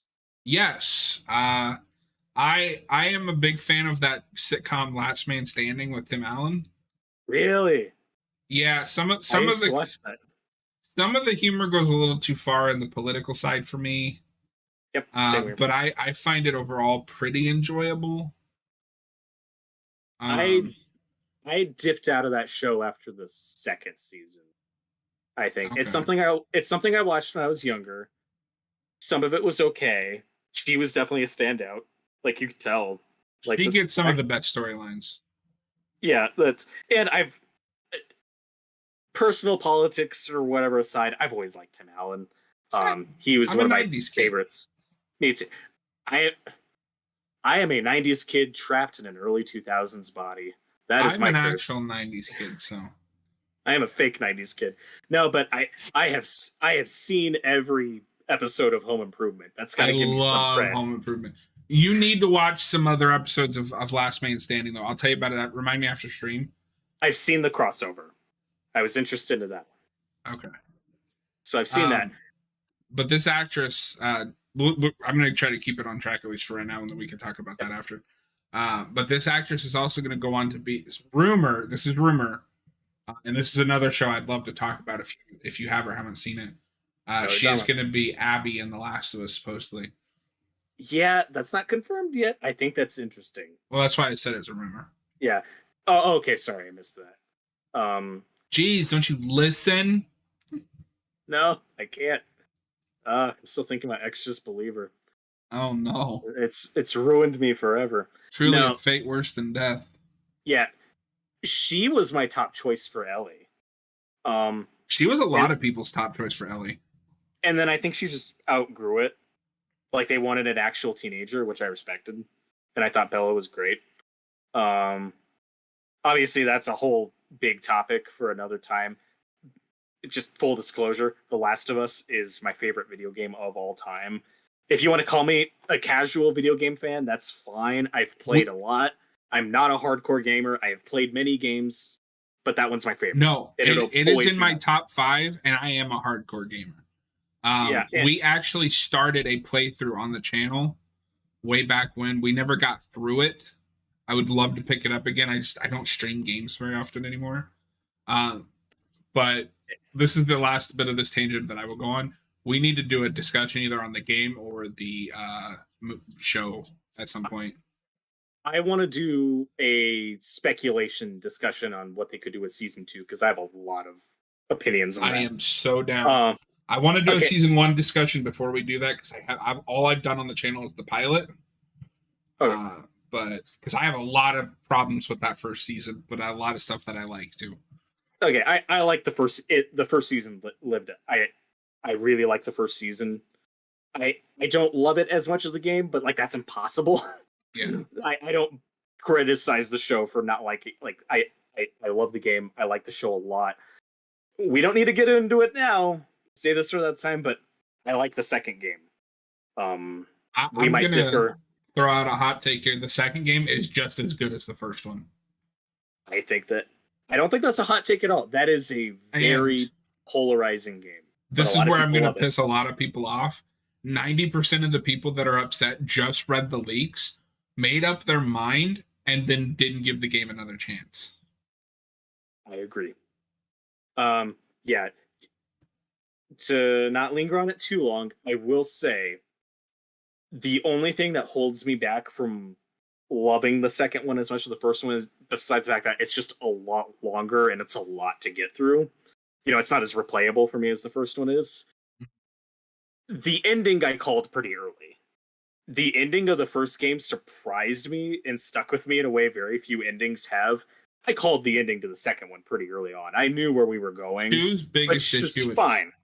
Two's biggest issue is structure. Yeah, all the way which I through. don't, and I don't mind the structure. I think it's interesting. I have a lot of thoughts on how they can approach season 2, but so Caitlin Dever, who is rumored to play Abby, really interesting choice. I Wouldn't be my kind of first want that choice. to happen. I just hope she gets really fit. Like I hope she bulks up a lot for that role. but God help her get off the internet if you get cast, please. Drop Kayla, Twitter. I've never No played the social- game, but I really enjoyed the show. Hey, I'm glad you enjoyed it. There's a lot to like, and we will definitely do a video on that in the near future. But for now, good sir, since we've already seen your number 3, I don't really have much else to say on this on When Evil Lurks, other than it's really good. That's another one I watched that so long ago that a lot of it's escaped my mind. I did not get a chance to rewatch these. What is your number 2? Okay, so my number 2. Okay, so before we get to my number 1, if you disagree with what my number 1 is or think it doesn't count, let's just say that number 2 is my number 1. You can, whatever's on your list is your list. I don't have any rules for what counts and what doesn't. Yeah, if we're being hyper specific for what counts as a horror movie, then you can call number 2 my number 1. My number 2 is Talk to Me. My number 2 is also Talk to Me. Oh, we lined up again. Okay, so now I have no idea what your number 1 is. Let me talk to you. I don't know if you watch wrestling, but that's all I can think of every time somebody says that. I'm not a wrestling guy. My sister is, but I'm not. But I think Talk to Me is wonderful. Yes. I won't say too much on this because I've kind of already said my piece. We did do a review on this when it first came out on digital. So I'll let you take the lead here. But it's probably the best ghost story that I've seen in a long time. It's like all of those really crappy January spooky horror movies, and someone said, "Hey, let's make a good version of that." Yeah.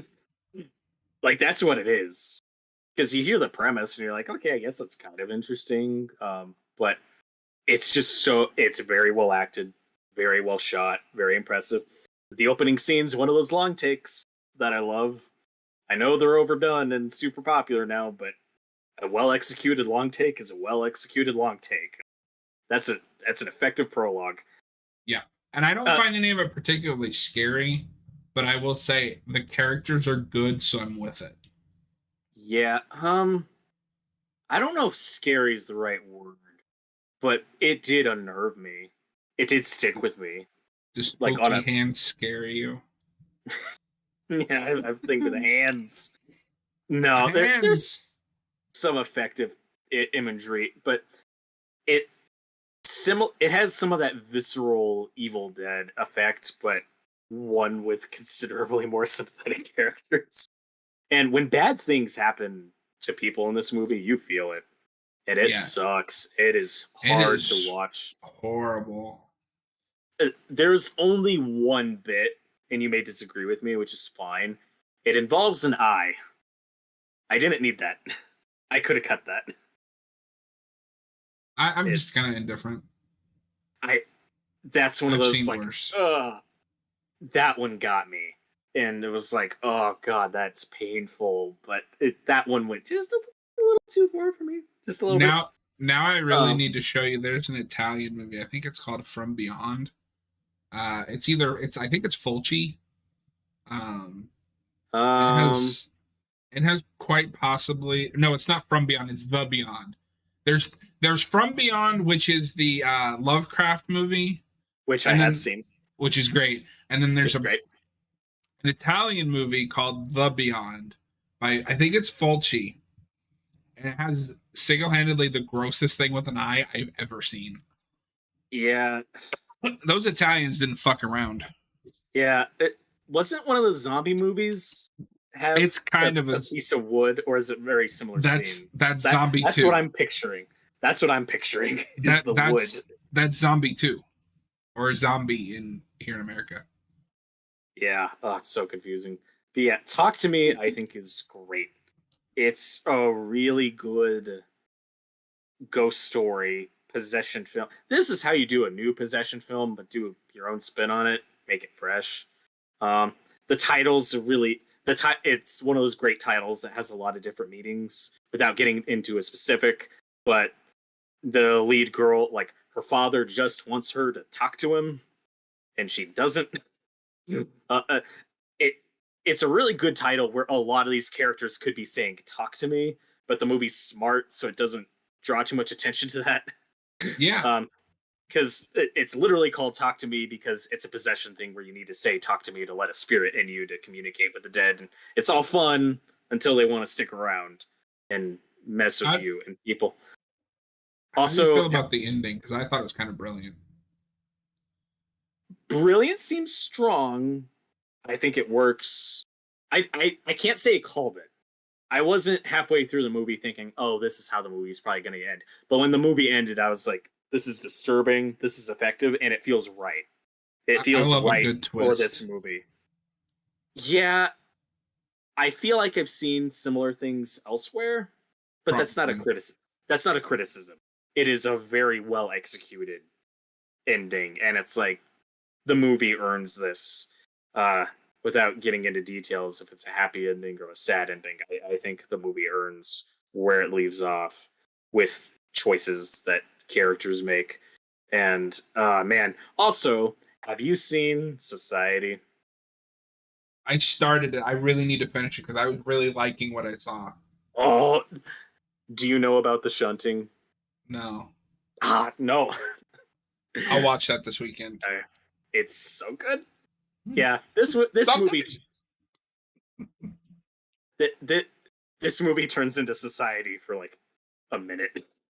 touching. Oh my god! Did you know? I can't believe that Captain Logan from Geek Evolution has seen and reviewed Society. I will always find that funny. That is funny. My It- favorite is still that he's reviewed Reanimator.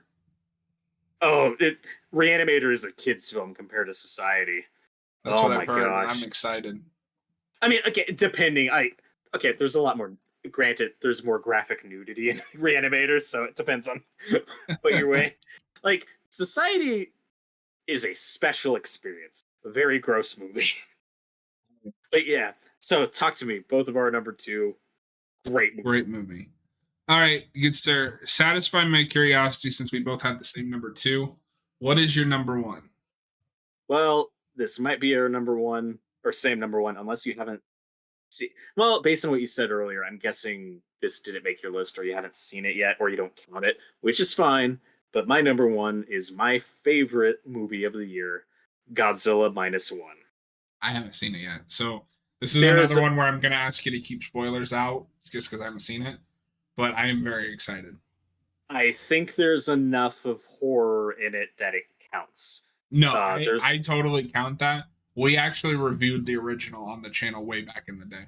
Yeah, which is a horror movie. I mean, it's other things, but yeah. No, Um, I totally think that counts. It'll probably end up being mine once I see it, but it's my favorite movie. That it really snuck up on me. Like I started hearing like buzz about it recently, and I was like, I wasn't planning on seeing this in theaters, but sure, I'll go see it. I'll probably like it. Loved it, and that's one of my favorite theater experiences, or just new movies in general. There's a lot of movies that come out every year that I expect to like that I like. The ones that I love are never ones I expect. that's the best way to be. I mean, like X last year was one of my favorite movies last year. I mean, I was expecting to kind of love that because so much that is my thing. I still really loved it. It's It was so still good. better than I thought it would be. I love X. I think and if the got- Batman hadn't come out, it would have been my favorite movie of the year. I like the Batman a lot, and I'm a big Batman guy. But X was something kind of special. Yeah, and I mean, and I have plenty of hot takes. Like one of my favorite movies from the last few years might be one that you didn't like or were split on. It was a very polarizing movie. Did have you seen or did you care at all for Last Night in Soho? I thought it was pretty good. Okay, It didn't 'cause make the top of my list, but I liked it. sometimes a movie just hits you on a really personal level. Oh, yeah. Like, I get why that movie is divisive. I love that movie so much. And Godzilla minus one, like, I'm a very casual Godzilla fan. I've seen the original. I've seen all of the American ones. I recently rewatched 98 with Austin. It's a fun, dumb movie for what it is. I don't hate it. I think it is a fun monster movie if you can separate it from the fact that it's called Godzilla. Yeah. And I don't think that's that difficult considering Godzilla has been so many different things. Yeah. Like, I don't think it's that hard. And yeah, he looks kind of stupid, but he stands out. I don't know. That's that's so. Is that a live stream you guys did? No, we just did it for Uh, fun. Oh, okay. Because that sounds fun. I'd like to hear Austin's thoughts on that movie because it's weird. Yeah, we mostly just memed. Like, we were unintelligible because it was like 6 in the morning, but That's a lot of fish. that is a lot of fish. Great line. I don't care. That's the first Godzilla movie I ever saw. So if Same. you want to call me a fake Godzilla fan for loving -1, that's fine. I haven't seen a lot of them, but it's my favorite movie. I feel like everyone's loving -1. I don't know anybody that would Eh. call you a fake fan for liking it. No, I'm expecting the inevitable. Well, Like, we're seeing that well, with Shin now. yeah. Well, there's always gonna be it's good, but I don't know. I don't get So- what the big deal is. Like, and sometimes I get that if sometimes movies can be too overhyped, but I love this movie. Godzilla is in a weird place right now because I see a lot of brain dead takes where they're using like -1 to either shit on Shin Godzilla when we all loved it a few years ago, or complain that the legendary movies are dumb schlock and like Godzilla is better than that. Have y'all motherfuckers seen 90% of his filmography? There's a movie where he slides across the ground on his tail and kicks a giant cockroach. But him running next to King Kong in that Godzilla vs. Kong trailer, which looks awesome, by the way, is apparently too far. What? You're not wrong. Yeah. 90% of the Godzilla movies are about aliens. And I need to see most. Well, Godzilla isn't one of those things where I'm like, I need to see all of them. I don't have that completionist attitude. Like James Bond. Like, I wouldn't call myself a massive James Bond fan, but I've seen every James Bond movie. I need to get back to that. Yeah, and I love a lot of them. The thing with James Bond, and I'm sure it's very similar to Godzilla, where if you watch every James Bond movie, I guarantee you will have at least one hot take. There will be at least one super popular one that you don't like, and one very hated one that you'll really enjoy for some stupid reason. Like, no one has. I already have The World Is Not Enough is top 5 for me. Really? That was also my first Bond movie. That's fair. I don't dislike that one. There's a lot I like in that one. I want to like that movie more than I do. I find it kind of dull. But there's Pierce a lot. Bronson is my Bond. Like, he's my favorite. Daniel Craig is close, but yeah. God, I could talk Bond all day. Because, like I said, I'm not like a hardcore Bond fan. I haven't read the books or anything, but I've seen all the movies and have a lot of opinions. There's a lot of. So, to bring it back full circle, do you have anything else you want to throw in about Godzilla -1 without spoilers? Godzilla is terrifying in this movie. If you've been waiting to see another great Jurassic Park movie, you kind of get that here. Because holy crap, like, there's some scary stuff. There's a Jaws sequence, and they hit all of those beats you want it to hit. There's the really scary visceral scene, there's the water chase scenes, and then there's the big destruction Godzilla marching through. And Godzilla has a very iconic theme that's in like all the movies. That's in this one. There's a very specific part of that score that really gets me amped up. Where I'm like, okay, I guess we're not going to get that. They save it for like the very end, and when it kicks in, I'm like, yeah, like it's so good. It's one of those like feel good, great, but also thrill ride movies that just checks all these boxes for me. Where it's so intense and investing, and you love the characters. It's wonderful. It's a movie that's hard to praise because you're like, oh crap, is someone I'm recommending this to going to be disappointed? Because you don't want to overhype it for someone, you know? It's one of those movies. Like, do you ever have that where you love a movie too much and you're like, oh no, I don't want to overhype this for somebody? Like, I just really love it. Like, that's me when I try to rationally convince people to watch Anna and the Apocalypse. That's on my watch list. I'll watch it at some point. I want to watch it. But yeah, I know that one's a little divisive, I think. I have no idea, but it's one of those that it checks every box for me personally, and it's one of my go-to movies for this time of year. Nice, yeah. And I mean, I do have a friend where I was just gushing about Godzilla Minus One so much. Like I couldn't shut up about it. And I got him to go see it. And then he saw it and texted me. He was like, yeah, it was good. I liked it. And I'm like, good enough. Good. I'm not even mad you didn't love it. Good enough. That was me when I showed that movie to my mom, not Godzilla End of the Apocalypse. She's like, yeah, that was pretty good. I was like, I'll take it. I'll take it. Yeah, exactly. Yeah, so that's my number one. I think it's scary enough. It counts. That is my favorite movie of the year. And what is your I'm really surprised that you couldn't figure it out. I'm gonna feel. Let me double check my list of stuff that I missed. Because I don't know if this would be on your list because I don't know if you're a fan of these movies. Okay. Do you want me to guess? Yes, go ahead. I'm guessing your favorite's Saw X. It is Saw X. It is one of the most refreshing franchise films I've seen in a long time. It knows what the audience wants. It knows what the audience's expectations are. And instead of, how do we subvert these? It's, here you go. You want more John Kramer, Tobin Bell monologues? Here's more John Kramer, Tobin Bell monologues. Oh, he's the reason you're invested in these movies? Okay, now he's not the villain. He's the protagonist. That's what I've heard. You want more elaborate traps that don't make any kind of human sense whatsoever? I'm not going to consider this one a spoiler because it's the main poster. Here's a vacuum cleaner that goes on people's eyeballs. It's awesome. Is the script like an Oscar-winning script? No. But it's my number one because it doesn't shit on its fan base while making the movie. Which I feel too many legacy sequels do. Yeah. I'm so bummed that I didn't get around to watching the Saw movies this year. That was my plan. Because every October, every year, I have like a franchise I want to get through. Chucky was one I did a couple years ago. Chucky's great. So every year I have like a set of films where I'm like, okay, I need to watch these. Saw was on my list for this year. I just didn't get around to it, and I'm really bummed about that. I want to at least watch like the first couple, and then I'll probably just skip to Saw X and then catch up later because I really want to see Saw X. Letterboxd has one of the greatest alternate posters for Saw X that I've ever seen. My camera's over here. I don't know if you can see that, but it's like a hand split down the middle.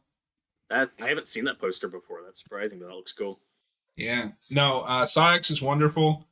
It's just a fan service movie, but like after the last couple of years where almost every franchise is just like, you don't know what you really want. We know what you want. Here's what you want. We know what you want. Just take it. Yeah, that's what every review said. The funniest thing is, I don't know if you remember this, but this movie opened up around the same time as Exorcist. And I think a lot of people are like, well, Saw's going to get low critic scores, but it'll do well. Exorcist will get high critic scores and do great. No, Saw X got Rotten Tomato certified fresh. And Exorcist Believer got a rotten rating. It was amazing. And that just goes to show the power of cinema. The power of math. The power of meth. Oh God, I don't care much for Rotten Tomatoes, but sometimes they get it right. I think they're a joke. Yeah. But I also like my favorite genre. I think the highest rated movie is what, a 10%? Yeah. Like, I'm a slasher fan. All of the movies I like have like a 5% on Rotten Tomatoes. Oh yeah, it's absurd. And God, I think Exorcist 3 might be rotten, which is absurd. Let's check. Course, Exorcist 3 Rotten Tomatoes. And I know that was before the website, so that's a very small amount of reviews compiled for it, so that's not really fair. But it got really mixed reviews when it came out. To be fair, it's kind of, I don't know what the threshold is with that. Like, when are you officially fresh? 60%? Yeah, you need to give it like a 3 out of 5 to be considered. Okay, because it's fresh. at 59%. Yeah, I think I love that. That's way too low. What baffles me is the audience score is only 57, and that has 25,000 reviews. It's like, who the hell? Like, who are these people? I don't care for the audience score either. I'm like, who are these people? How many accounts did you make? Be honest. There's like one George C. Scott hater out there who has a real problem with him for some reason. It was probably David Gordon Green, to be honest. Yeah, and sometimes it's bull. Like, there's one critic I know who I think used to be with Rotten Tomatoes but isn't anymore. But they took their review, which they were mixed on but leaning positive, and they posted it and said it was rotten. Are you ready to be depressed now? Sure, I am. So you know how I said Exorcist 3 has a 57% audience score? Mm-hmm. Exorcist Believer has a 59% audience score. No.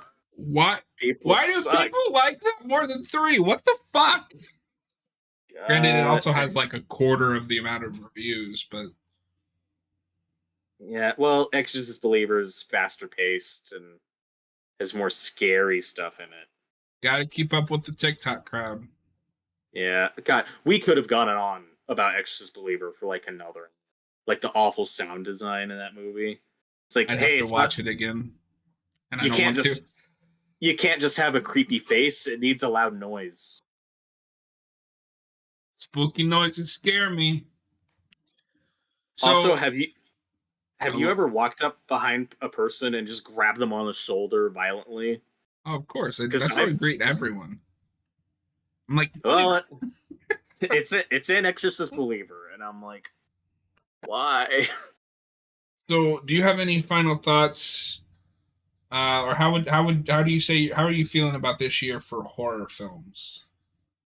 Not as good as last year. Yeah, last year seemed really special. Like, there's a lot of good horror coming out that a lot of people are excited about. I also feel like there's no like, this is clearly like the movie that will be remembered. Like, Talk to Me is really good. I don't know if it'll be like X or The Witch, where a decade later we're talking about them. Yeah, it depends. It'll depend on how the sequel And goes. I think part of the problem is it's in such a crowded genre. Yeah, and because what's funny is I say that like last year seemed like a stronger year for horror. I did see more horror movies this year than I saw last year. It's just that the good ones last year that I saw were really good. Yeah. Yeah, I mean, did you like Barbarian? Because that's the big one I missed. I love Barbarian. Yeah, that's the big one I missed. I feel like I remember last year being way harder to make a list of like, what's the best and worst films of the year. Yeah, I mean, I like Scream 5. The Cursed I liked a lot. Did you see The Cursed? No. It's is it a spoiler for me to say what I guess I can say what it is. It's a werewolf movie. But you don't know it's a werewolf movie. Oh, I know what you're talking about now. Wait, did you say Cursed? The Cursed. Oh, The Cursed. Wait, there are lots of movies with that title. It's obnoxious. The Cursed. No, actually, I haven't seen. There was a movie a couple years ago. I think it was actually 2020. That was a werewolf movie. It had like a black cop on the cover. It's supposed to be like a horror comedy. That is Werewolves Within. I have seen that. Very different movie. Oh, this is on Hulu. Oh, cool. I saw it in the theater. I thought it was solid. I don't remember if it was A24, but it's got that A24 vibe, like The Witch, like movies like that. Oh wait, I'm just kidding. Last year was super easy to pick a lot worst of. Texas Chainsaw. I'm gonna say that last year had higher highs and lower lows. This year was more consistent. So, if you want more in depth, go watch last year's best and worst of. I'll make a playlist and put it in the description or something. But my worst last year was Texas Chainsaw, Skinamarink, They Them, that weird Peacock Oh yeah, that I heard wasn't good. It wasn't good, and I don't know what the point was at the end of the day. I heard that one had potential to be a lot better.